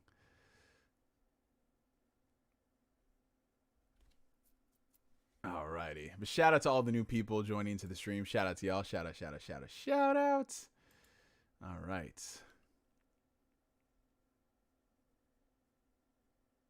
Okay, here we go. Are you excited for Lost Judgment? Absolutely. You guys know I'm a Yakuza stan, so you know. And Judgment was one of the biggest surprises because I was very skeptical about them doing a Yakuza type of spin-off, but they just knocked it out of the park in that game, man. I love so much about Judgment, and where they're taking the story for Lost Judgment, it's like it's going to be a lot darker and a lot more serious. I mean, all these stories are serious, but it's going into a really nice direction, man. I can't wait. Alrighty. Are you excited for the Ghost of Tsushima expansion? Yes, I am. I actually cannot wait to play Iki Island. Cannot wait. Especially because I just finished up Ghost of Tsushima like 2 weeks ago. How would you do a Teen Titans game, Neo? I'll tell you how I'd probably do it if you want. So how I would do a Teen Titans game? Honestly, just because of Teen Titans aesthetic, like with the show, the cartoon that we had on Cartoon Network, I would definitely do a Teen Titans JRPG. I would love to do a Teen Titans JRPG just because of the nature of you have a couple of characters, different styles of attacks. Like I think a Teen Titans JRPG would be dope. It'd be dope as shit. Other than that, a beat 'em up would be really nice. Something in the style of Streets of Rage. Because I know everybody wants to go big and bombastic, like get Platinum to work on it so you can have all these different characters. But honestly, sometimes simple shit is the easiest shit, you know? Oh, we have a lot of OGs remembering those Ustream days. Yep. Ustream days, Justin TV before it became Twitch. Man, some good times right there, bro. Have you tried out Microsoft Flight Simulator on the Series X? Yes, I've played it very briefly. I did the training tutorials, and I did 2 flights, one from Atlanta to New York City, and the one just flying around my neighborhood, and they were both really fucking dope. Flight Simulator is not going to be a game that I play consistently. I'll probably boot it up maybe once or twice a week just to relax and wind down. Because I think that's the main appeal of the game. Just it's like going on Google Maps and spending time for like 10-15 minutes like, oh, this is this and this is that. But yeah, the attention to detail in that game is absolutely insane, man. Like I was flying over my city and I was like, yo, that's downtown. Oh my god, it's crazy, bro. It's fucking insane. I love it, dude. Have you guys played Flight Simulator yet? Let's see. Alrighty, we got a $5 super chat coming in from Austin Johnson. How do you feel about the Series S after having it for a little while? So, I do have a full video coming this Tuesday, but considering that you did super chat, Austin, I will talk about my thoughts with the Series S. The Series S is a cool little device. I knew going into it, obviously, it would not hold a candle to the Series X, considering it's completely different markets. But I'm thoroughly impressed with what the Series S has to offer. The price to performance ratio is incredible. The fact that it can run Flight Simulator is just insane, considering there are people with $1,000+ PC rigs that can barely run Flight Simulator. So what they were able to pull off as far as a port is concerned is great. And the one thing that I love about the Series S and why I think long term it is going to have its place is the fact that it still has the SSD and it still has the same CPU, obviously at different clock speeds and stuff like that. And I think that as we get further away from cross-generational games where they have to work on like so many different SKUs, because right now developers are working on, okay, so they got the base Xbox One, right? Base Xbox One, Xbox One X, Xbox Series X, Xbox Series S. That's 4 Xbox SKUs. PlayStation 4, PlayStation 4 Pro, PlayStation 5. So that's 3 PlayStation SKUs. So already we are at 4 and 3. So that's 7 SKUs. Then you have PC. That's a whole different beast in entirety. Like there's so many different versions of the games they have to work on that eventually someone is going to have to take an L. But when I think we start getting into more current gen only games, I think the Series S will start see it punching above its weight. Now, obviously, there are going to be some situations where the Series S is going to be limited to like 1080p, 60 frames per second for some games. And I think that's kind of where Microsoft, they knew what they were getting into with this machine. They know it's not the full fat next generation experience, which is why they're not marketing it as that. They're using this machine as a way to get people into Xbox who normally wouldn't get into Xbox because they already have a PlayStation, or they just don't want to pay an expensive price for a console. And $299 for that, combined with Game Pass and backwards compatibility, is a really compelling value proposition, especially for somebody who has an Xbox already. So I have the Series X, but I have the Series S, and my playtime is split like 70-30, which is very surprising. I know that's like kind of weird, like, oh, so you only play your Series S 30% of the time? Yes, but the fact that I choose to play 30% of the time, it says a lot, considering if I wanted to, I could play everything on the Series X. But I have the Series S downstairs. Whenever I do want to play something, or I want to squat up with my boys and I don't want to like be in my room or just like whatever, it's very compelling, man. And the thing about Xbox is everything is so seamless. Everything syncs across the board, your controllers, your headset, your cloud data. Like, and that's one thing that really makes the Series S compelling. It's just another part of this little ecosystem. Now, there are some drawbacks to it. Like I said, $299 is an attractive price, but it only comes with 512 gigs of SSD storage, which, depending on the type of gamer you are, that storage is going to run out very quickly. Now, I don't really have that issue considering I have the Series X, right? But if you are somebody who plays Warzone, that's a hard drive right there, period. You know what I'm saying? And if you have these big games like the Master Chief Collection, like, it all adds up. So you'll have to invest in external storage. And if you want to get that SSD storage, you're going to have to buy the Seagate card, and that's like $220. That's almost the price of the system. So storage, definitely a major point of contention. Not having a disk drive, that again is something that I can't really recommend it to people who are, let's say, upgrading from the Xbox One who have a big physical library. You know, if you're all digital already and you don't buy physical games, it's all good.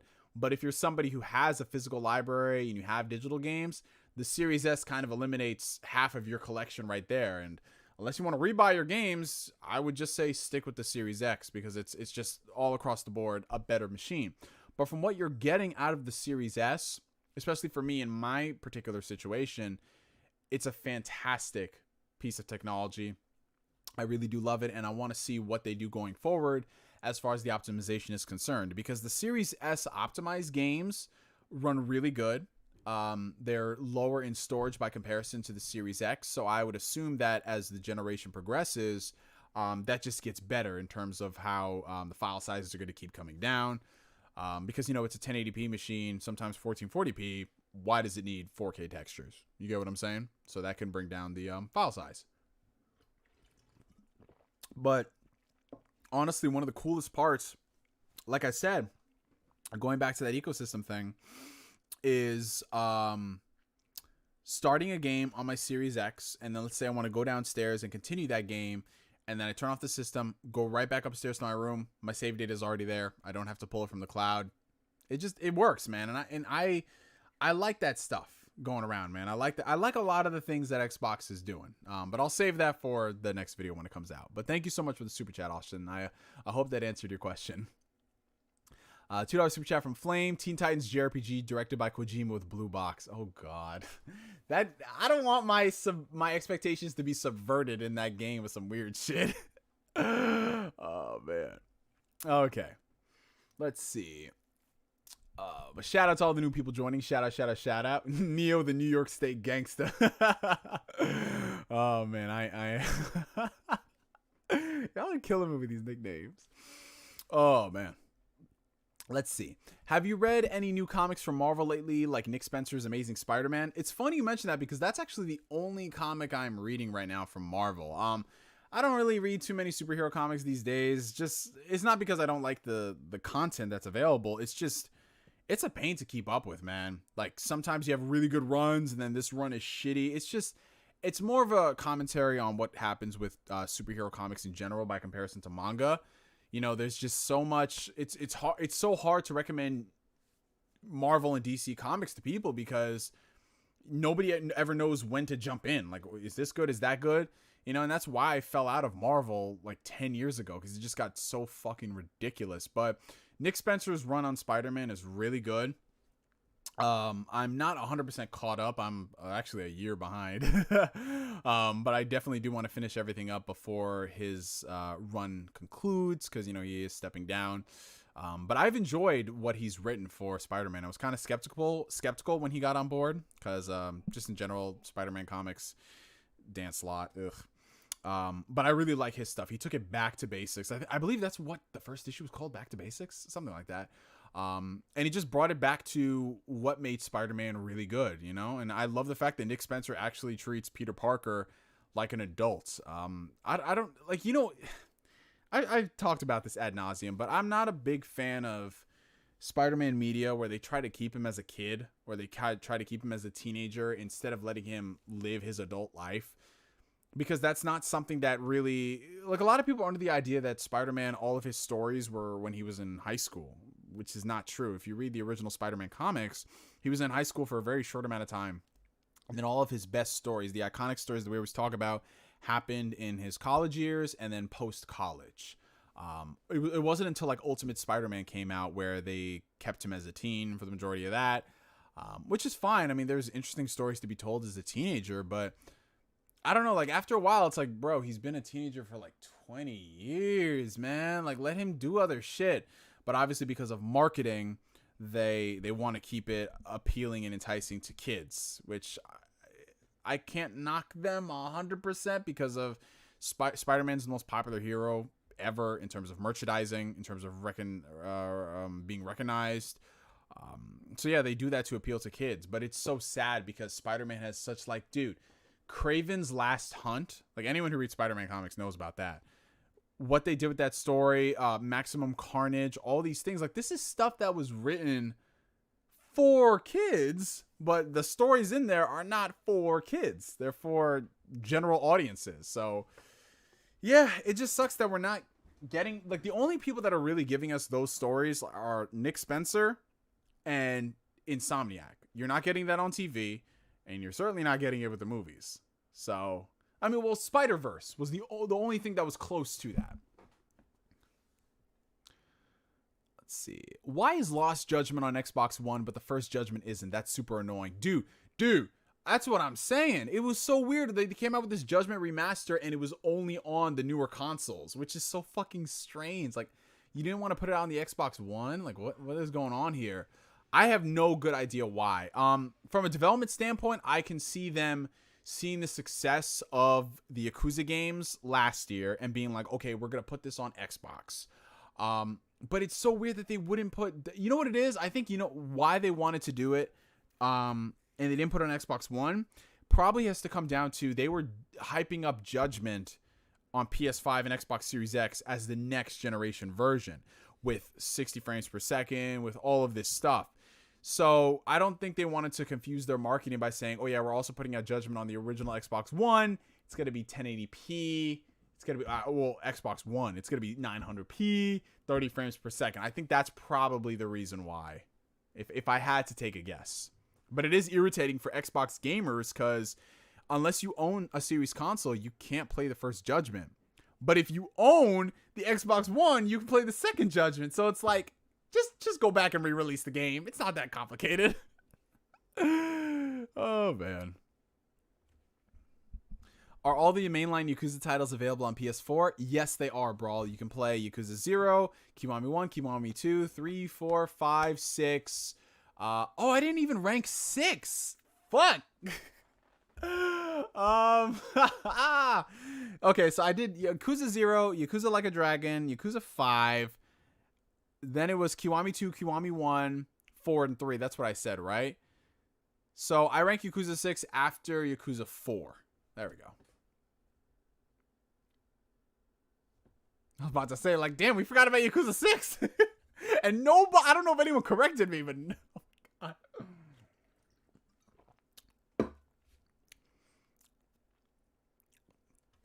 Okay, let's see.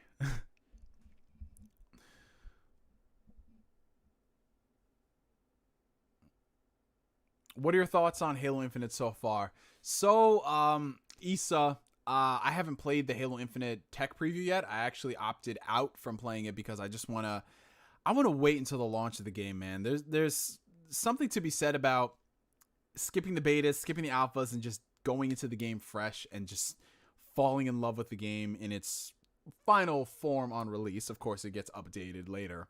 And I elected to do that with Halo Infinite. I was like, yo, you know what? I'm just going to wait. There's millions of people out there who haven't played it, and I'm just going to join them as well.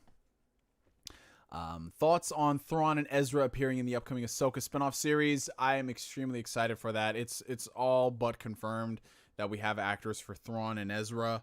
We're just waiting for Disney to announce them at some point, or maybe they're not even going to announce them. They might just do what they did with Rosario Dawson, Ahsoka, and they might just wait for the show to come out, and then it's like, hey, they're going to appear on this episode. I have a feeling they'll probably do that.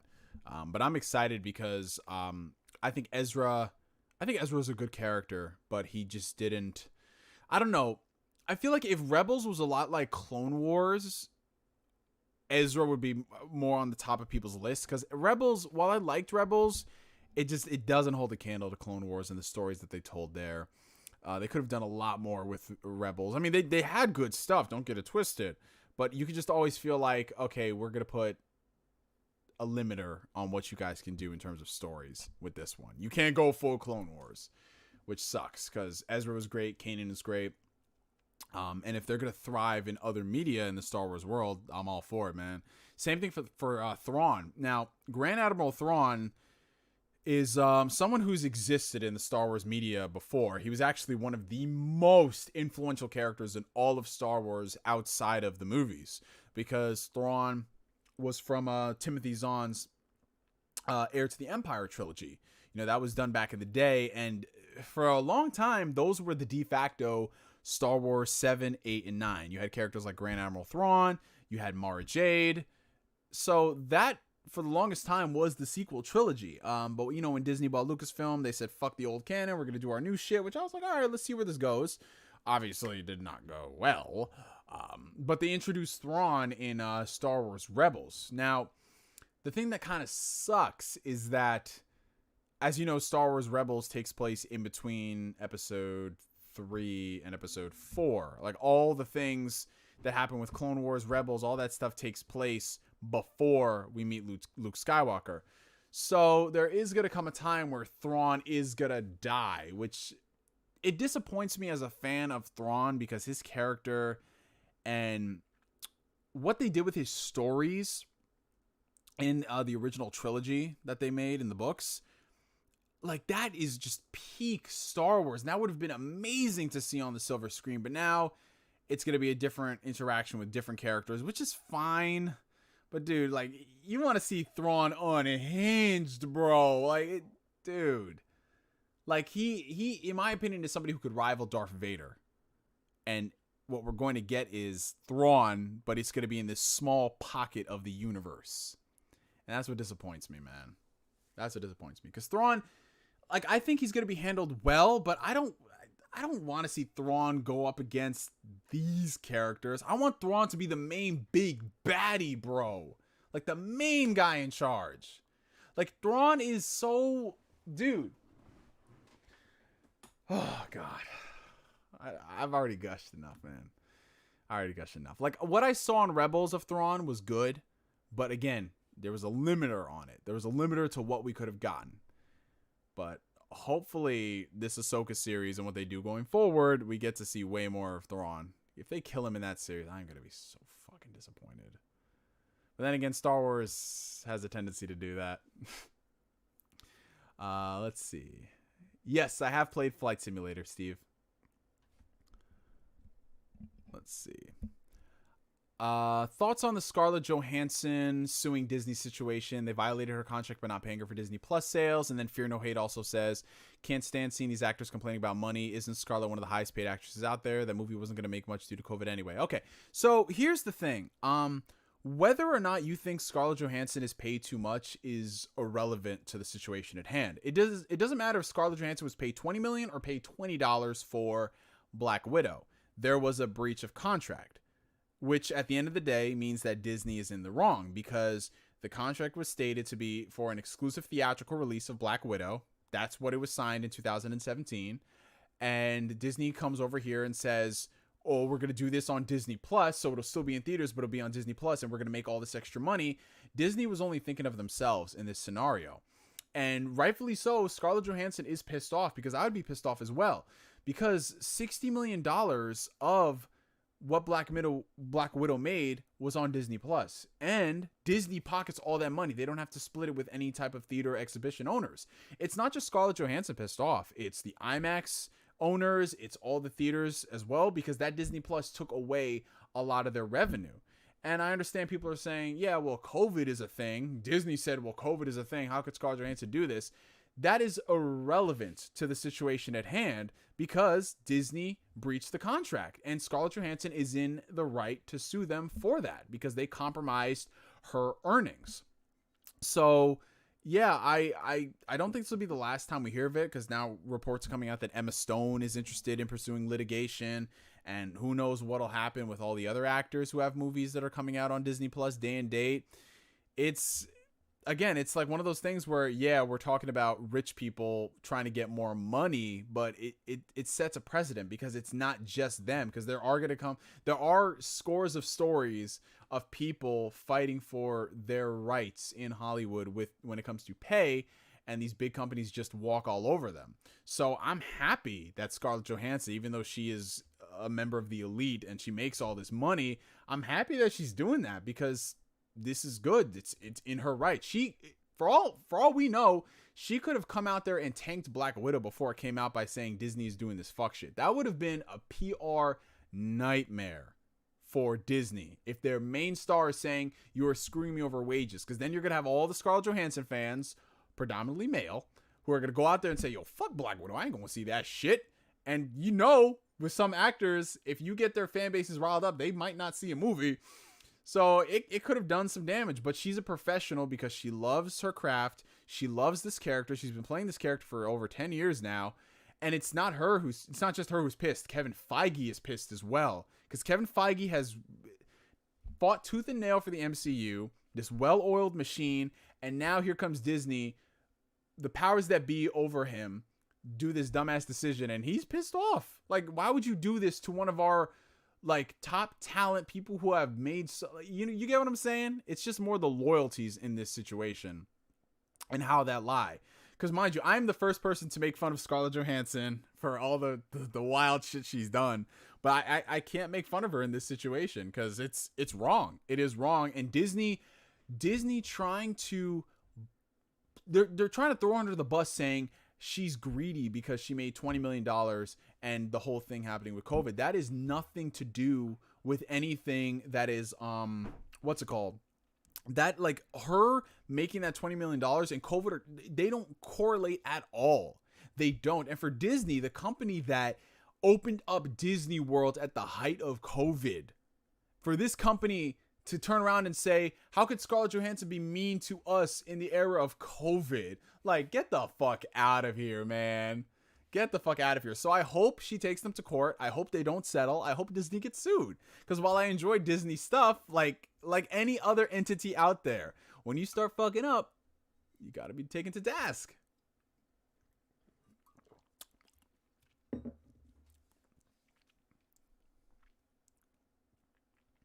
I don't get how people would rather a $1 billion company have that money over an actress. Dude, the capping for Disney is weird, man. The capping for corporations in general, like people who are capping for, like, you know, when PlayStation charges $10 for haptic feedback, or, you know, when Xbox tried to do that the Xbox Gold shit, like there were people who were capping for that. Like that, guys, we do not need to be capping for $1 billion corporations, $1 trillion corporations. We don't need to do that shit, man. We don't need to do that shit. Don't need to do that shit. Let's see. Who would you like or believe for the final Smash DLC character? So here's the thing. Honestly, I want a character that comes out of left field. I know a lot of the Smash characters have come out of left field. But I want someone that's just like gonna completely like take the internet by storm, turn it upside down. I want Master Chief. I would love to see Master Chief show up in Smash Bros. It's gonna be so fucking insane if it's like Master Chief joins the brawl. Like, what? Like, I would love for Master Chief to join Smash Bros. I want it to be something big, huge. If it's not Master Chief, maybe Doom Guy. A lot of people want Sora from Kingdom Hearts. I would be down for that. I think that would be great. But at the same time, I feel like we just got too many sword characters in general in Smash Bros, man. Just way too many. Like, we got all the Fire Emblem characters, and like that's why I don't even really want Dante in Smash Bros. I know he's not going to be in Smash Bros now, but I mean, there's just too many sword characters, bro. Like let's just do something different, man. Let's just do something different. And I know Master Chief will probably have the sword in his moveset, but still, it's like, I want something different, man. Something different. And Master Chief is definitely different. If we get another Fire Emblem character, I swear to fucking God, Sakurai. And I love Fire Emblem, you know that. But I swear to fucking God, Sakurai.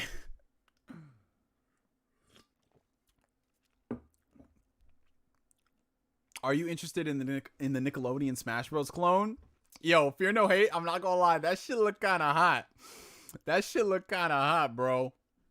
And the way it's sounding, the online sounds like it's gonna be 10 times better than the regular Smash Bros. They're talking about they got rollback netcode. I was like, yo.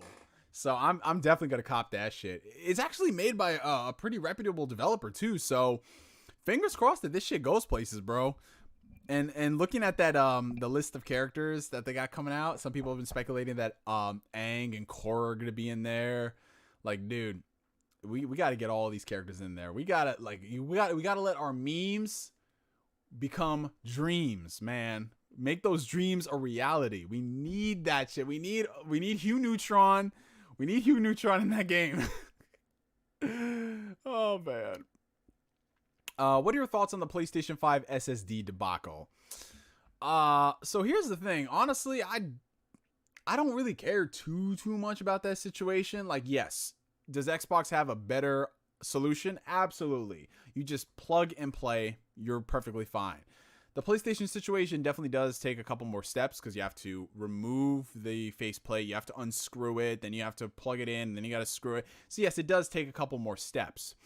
The thing that is just so funny about this whole situation is just how inconsistent the drive situation is, because unless you're like us who does research on these things and we follow these pages and we're in the gaming know, you are going to have a hard ass time trying to get an SSD into a PS5. Not from a technical aspect of you have to unscrew shit, but literally finding an SSD that's compatible and that works. Like, could you imagine if you have somebody who just goes into fucking, like, are they even going to sell these SSDs at Target, or like, where the fuck are they going to get these shits, bro? I don't understand this. Like, you got to go into the store and the employees have got to be well versed. Like, okay, this SSD, this is function to work primarily with the PS5.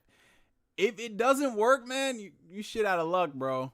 So I don't know. I just think that it's going to take some time there's going to be a lot of growing pains as far as finding a compatible SSD. But again, I think it's going to be a situation that it's going to be an issue in the very beginning, but as time progresses, it's not going to be a problem. The prices are going to come down for the SSDs. So, you know, it's just one of those things where it's like, it is what it is, man. But I know there's going to be a lot of people complaining about this shit, bro. There's going to be a ton of people out there who buy the wrong SSD for the PS5 and then they get pissed off and they got to take that shit back. It's gonna be an issue, man. Oh shit, Oliver, what's going on, bro? What's up? What's up? Long time no see, man. How you been? How you been? Yep, as a PC guy, I can already see how this is going to cause problems with people who are not dealing with this. Yeah, you know what I think the best solution in this, I don't even know if PlayStation can really implement this, but the day that they can get the SSD speeds that are in the PS5 in an external form, that's where it's going to be pretty easy for people to get used to this situation. Because the cool thing about the PS4 is that you could replace the internal drive, or you can just buy an external hard drive, and they ran at, I believe, the same speeds. With the PS5, it's a little different because it uses SSD and it runs faster. So, yeah, the day they allow SSDs, external SSDs to store PS5 games and play off of them, that's when I think it's going to be easy for everybody. But right now, it's looking kind of spooky.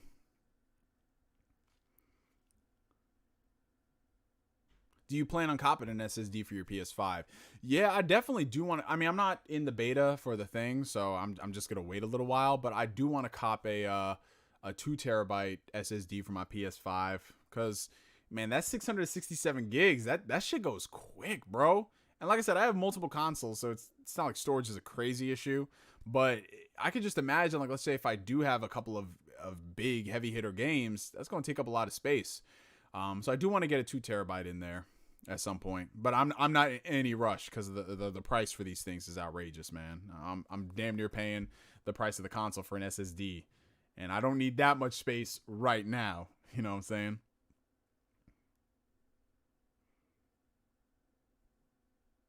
Yeah, I remember Kung Fu Chaos. I remember that. I mean, Xbox, they could do another one. They could do another fighting game. They could do that shit, man. Because they got all the Bethesda characters now, bro.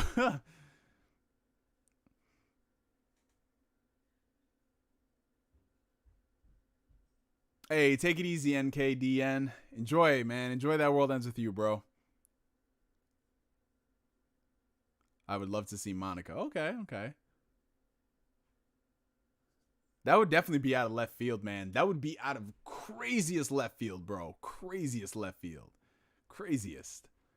They could do a new Killer Instinct. Yo, bro, that's what I'm saying. They need to hop on that shit, man, because PlayStation acquired Evo, right?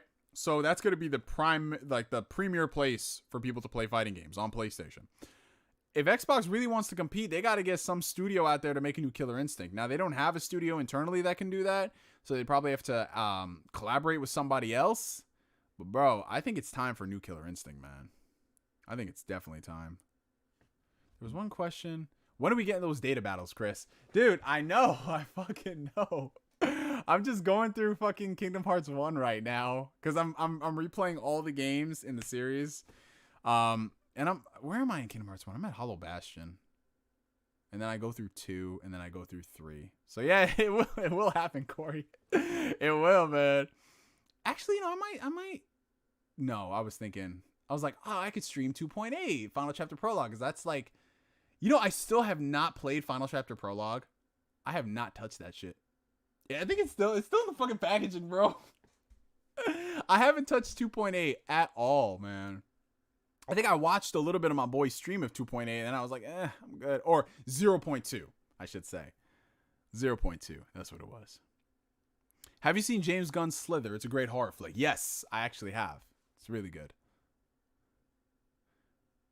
$5 super chat coming in from Tariq Jackson. Did you hear about Westbrook going to Lakers? Bro, I saw that shit right before the stream. I was dying, bro, because this shit is becoming too fucking powerful, man. Too much power going on, bro. Too much.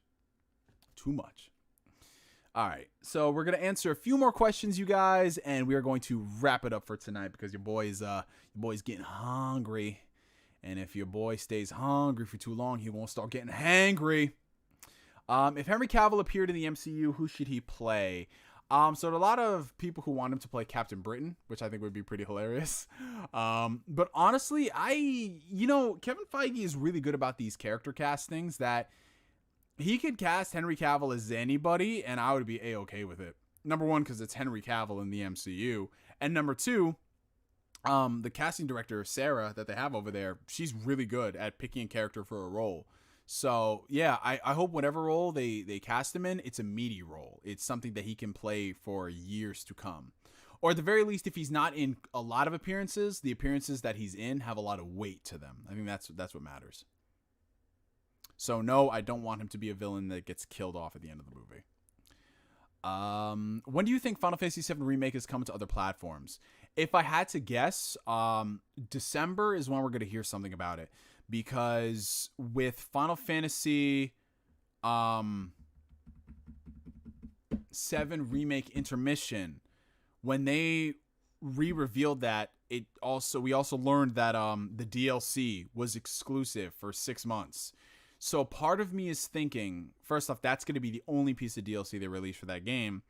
Part of me is thinking that come December, we'll probably get a PC port announcement of some kind with Intermission included. All is one game. Whether it comes to Xbox or whether they do like a cloud version on Switch remains to be seen. But I think that once it does come to PC, it'll probably trickle out to other platforms. But I think Sony's strategy for this generation going forward is don't really secure everything as exclusive, but secure it as a timed exclusive enough to the point where people will go out there and buy your system to play that game. And how they do that is by having year-long exclusivity, year-and-a-half-long exclusivity. Because if it's 6 months, a lot of people aren't going to go ahead and buy it. They'll just wait 6 months. But if it's a year and change, I mean, that's a long time for a lot of people. So if I had to guess, totally out there, but Game Awards, or at least something in December, like whenever Intermission came out, 6 months to the date, we're going to see 7 Remake show up on PC or Xbox, one of the two. Watch a documentary on the Denver airport conspiracy. You into that stuff? So every now and then I do dabble in conspiracy theories. I watch a video or two, but I'm not too, it's not like my forte. You get what I'm saying? It's not like something I just dive into, you know? But every now and then it is interesting just to read up on that stuff. Lakers better sign some shooters to space that floor. Maybe put AD at the 5, which he's vocal about not liking. It's going to be interesting. Next season's going to be interesting, man. That's all I can say. Should Henry Cavill play Final Fantasy 14? If he hasn't already, yes. And just with the way everything is going with Blizzard, he's probably going to end up playing Final Fantasy 14 at some point. Oh, shit. That'd be awesome. $2.99 from Corey Gryffindor. When the data battles, Chris? I'm still waiting. I think I just answered it unless you just came back. But yeah, I'm going through Kingdom Hearts 1 right now and then playing through 2 and then 3 to amp myself up. But yeah, that's that.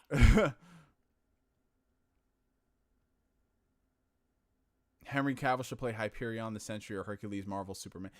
You see, those are all good roles, but it depends on how Marvel is going to introduce those. You get what I'm saying? Like, I would love for them to do that, but like, let's say, for example, they cast Henry Cavill now.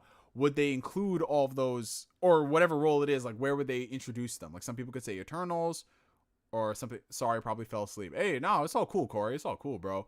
But yeah, like I said, I was playing, I'm going through Kingdom Hearts 1. I'm at Hollow Bastion right now, and then I'm doing 2 and then 3. So that's when it'll happen. But nah, if you sleepy, bro, you should probably get some rest, man. Probably get some rest, brother. $5 coming in from Tyreek. Are you excited for Kanye's new album? I actually am, and I haven't been excited about a Kanye album, and it's been a few years. But as fucked up as this sounds, like, sometimes, this is terrible to say, I know, but sometimes artists put out their best music when they going through shit, man. And Kanye, I think with just what's going on now and everything that's happening, I feel like we're getting a return to form for Kanye. Just based off of, like, some of his antics recently. And from what I'm hearing, like, rumors and rumblings in the industry, some people are saying that this shit is going to be really good. So I'm excited, man. And there hasn't been this much talk about a good Kanye album. It's been a while. Have you played Kingdom Hearts Melody of Memories? If not, do you plan to? So I actually started a bit of it. I game shared with my boy because he buys everything Kingdom Hearts, and I played that.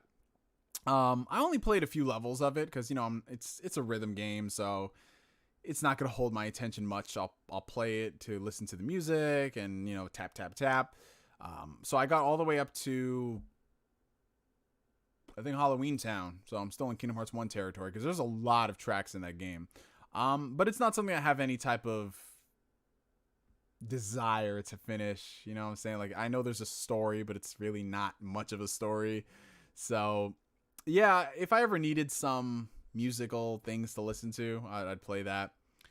Hey, Neo, I sent some drawings to your Instagram DMs. Hope you check it out sometimes. I definitely will, Aaron. I haven't really been on IG too much, so I'll have to check all my DMs. But I got you, bro. I got you. I always forget about game sharing. Yeah, no, Corey. Here's the thing, bro. I don't game share often. It wasn't until this year where I started game sharing again with my boy. And we were just like, this makes a lot of sense for us, especially with games $70 now.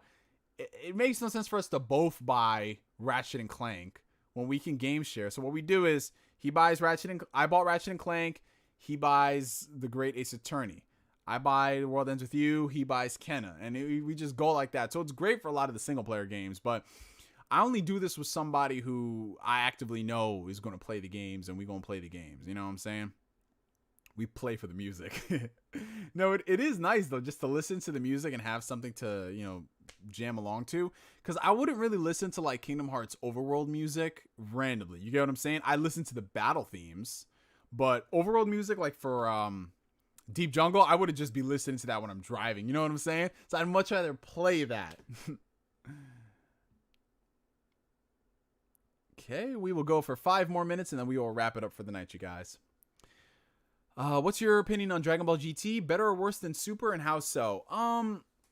So GT is always a mixed bag for me. Some days I say I hate it. Some days I say it's okay. I like aspects about GT. I like the Super Saiyan transformation. I like just the story involved with like the Shadow Dragons and Baby. Like, it's got some interesting aspects, but as a whole, it kind of pales in comparison to what came before. But the benefit about Dragon Ball GT is that it's short. It's only like 60-something episodes. Dragon Ball Super, on the other hand, I am a lot more critical of, considering you had GT. You had an example of how not to do a sequel series. And you still, first off, abuse our time by retelling the 2 movies. I know a lot of people like the fact that they retold them. But if I'm being honest, I didn't get too much out of the retellings of the movies. They just stretched them out. That's literally what they did. They stretched them out with worse animation, and they'll sprinkle in some lore and character development. Okay, that's it. But that, to me, that doesn't justify retelling 2 90-minute movies. But then Super has a lot of good aspects to it. A lot of interesting stuff. The whole Goku Black arc was interesting. Jiren, Hit, like all those guys is interesting. So I would say Super is much better than GT just because it has a lot more interesting things going on. But still, at the end of the day, I feel as if Super is extremely inconsistent on what it could have been. Like, if you watch OG Dragon Ball and compare that to Super, look at just the differences in storytelling and just the progression. Like, I don't know how Dragon Ball Super is so fucking inconsistent, right? Like, y'all had all this fucking time to get this shit to work. And it's just like, okay, well, this is good, this is not good, this is good, this is terrible. Like, it's just one of those things, man. Like, I love Dragon Ball. I love parts of Super. Like, that Ultra Instinct shit is forever ingrained in my brain. But it's like, dude, I wanted so much more out of this. And I can't even say it's nostalgia, because you guys know I don't have nostalgia for Dragon Ball like that. I grew up with it, but I don't go back and rewatch it because I can't. It's damn near impossible to sit through all that filler, sit through the bad English dub. Like, I can't do it. So Super is just, it's like low barrier entry. Like, we'll get you in the door because it's Dragon Ball, and we'll give you just enough of what you need, and then that's it. Dragon Ball Super Broly, the movie, in my opinion, was perfect because it's like, okay, we're giving y'all a Dragon Ball movie. We have the basics and the fundamentals down, and then it's just straight 90 minutes of crazy scenery and action, and it's done so well. And then you go over to the anime, and it's like, ugh, we got to deal with this to get to that. Watching OG Dragon Ball made me appreciate the cast more before the majority of them take a backseat once we get to Z. And yeah, that's the thing, Corey Gryffindor. I agree, because I love a lot of the human characters and how much development they got. And I will agree that it's just a difference in storytelling, if you get what I'm saying. Like, okay, you had the OG Dragon Ball characters, and then as you start getting more into like the powerful villains and stuff, obviously they'll have to take a back seat. But they still had some development. But I feel like that stuff, like Dragon Ball Z, sort of lost the sense of adventure that Dragon Ball had. Dragon Ball Z is great in a lot of aspects, but it's just that whole sense of adventure of you going and you doing this, and it's like, what's beyond that next like horizon? Like, that's what I love about Dragon Ball. And then with Dragon Ball Z, even though it is all one story, Z was definitely more so, let's raise the stakes on everything. We're gonna do bigger, badder every arc. It works, but you miss that like intimate storytelling between the individual characters. How do you feel about anime becoming the huge trend it is now? Great. It's great. I do love it, because now that anime is so much more accessible, it's on Netflix, it's on damn near everything. I love that more people are getting into anime, and it's great for the industry, because with more people getting into anime, that means more support and more opportunities for people to support anime. Because many of us here in the chat will remember there was a time where we all thought that the anime industry in the United States was going to go under. There were a lot of series that just got dropped mid-production. There was a lot of series that just were like, we never knew if they were going to get, like One Piece, for example. There was a big speculation on whether or not we would get season 4. But I'm happy that a lot of people, even if they are just casuals, going out there and subscribing to Crunchyroll or watching it on Netflix, they're still supporting in some way. And that helps bring new series over here. It helps bring niche series. And that stuff is awesome. I know there's a whole argument and discussion about people saying, oh, I hate how normies are into anime. And it's just like, stop the gatekeeping. You know what I'm saying? Just enjoy your anime in peace, have fun with it, and just ignore whatever discourse you see online, because there's always going to be discourse. Always, man. Always. Let's see. And then we got a last minute super chat coming in from Tyreek Jackson. Thank you, brother. How did Future Trunks get his sword? Even if we factor in the Hildegard movie, wasn't his name Harudegarn? Probably in the dub, they called it Harudegarn, I think, unless I'm remembering it wrong. Tapion gives his sword to Kid Trunks, which doesn't quite add up with the future timeline. So the thing about the Dragon Ball movies, with the exception of Super Broly, is none of them are canon. So they're all their own little pocket of the universe. Every now and then they do dip into like, okay, we'll have Cooler.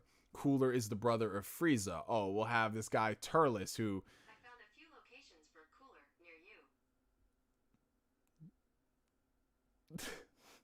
you. Wow. I said okay, and then my phone was just like, okay, Google, and then it said Cooler. It's like, no, I didn't say that. God, they're always listening. But yeah, I always like whenever there's a weird continuity issue with a movie or something, I just view it as the movies aren't canon. If Toriyama didn't write it, I don't consider it canon.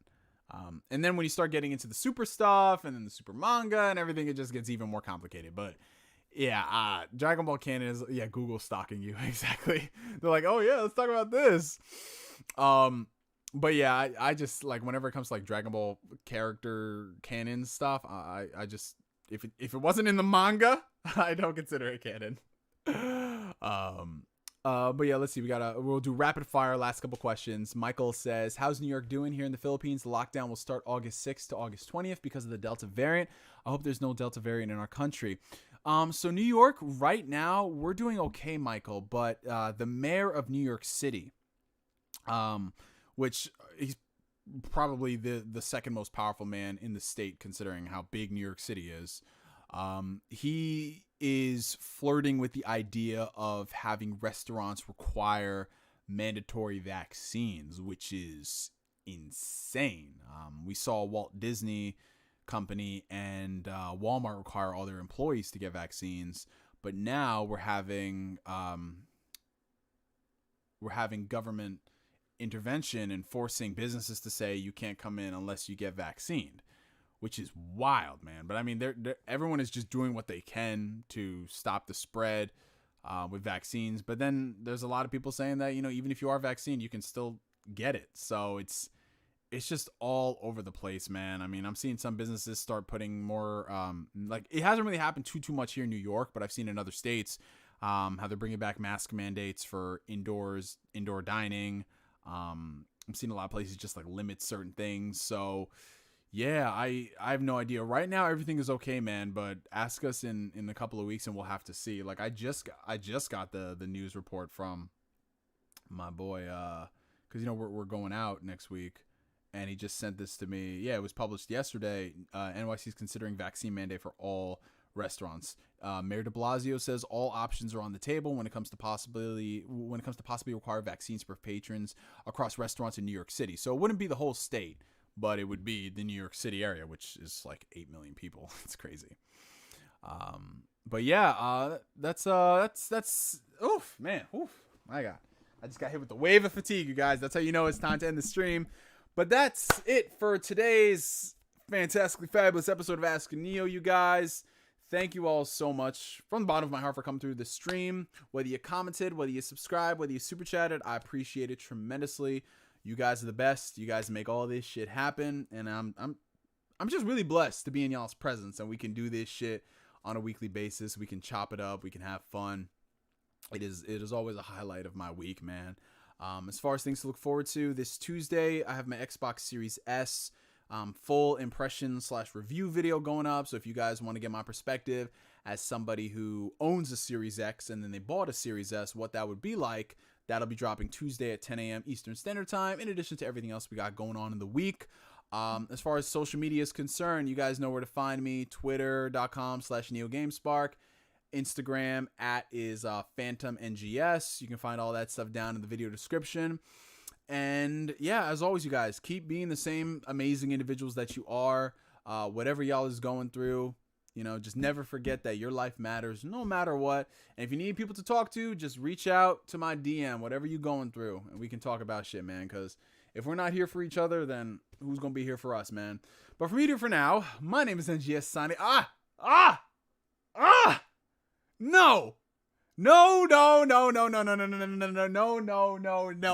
This is what happens when we don't have Asbel or Daniel Pack in the stream, because I was about to end the stream without doing something.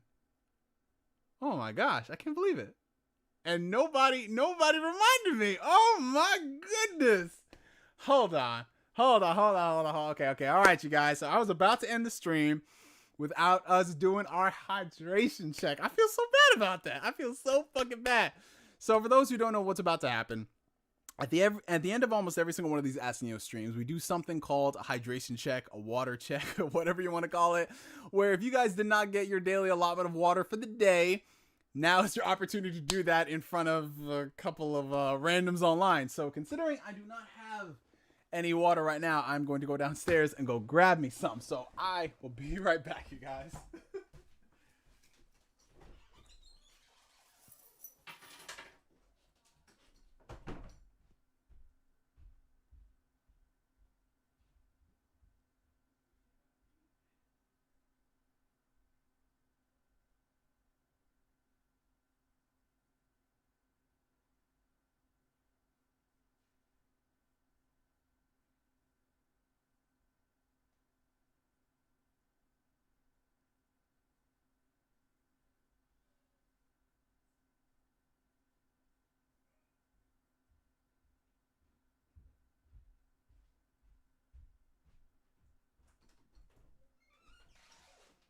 Oh man, I cannot believe it, you guys.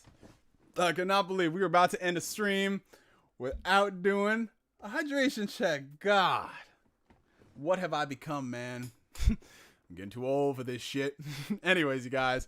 So, as always, get your water, get your beverage of choice, preferably non-alcoholic, because I ain't trying to catch a body. That's all I'm trying to say. So on the count of 3, everybody. 3, 2, 1. Hydration.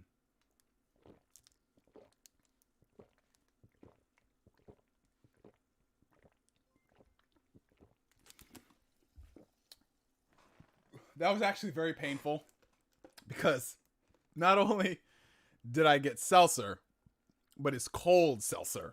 So that shit just went down like 1,000 needles, man. Oh my God. But it's good. You want to know why it's good? Because we are now hydrated. And then the homie trapped in my site came in with the $2 super chat. I came late. I failed you. How could you do this? You were the chosen one, Anakin.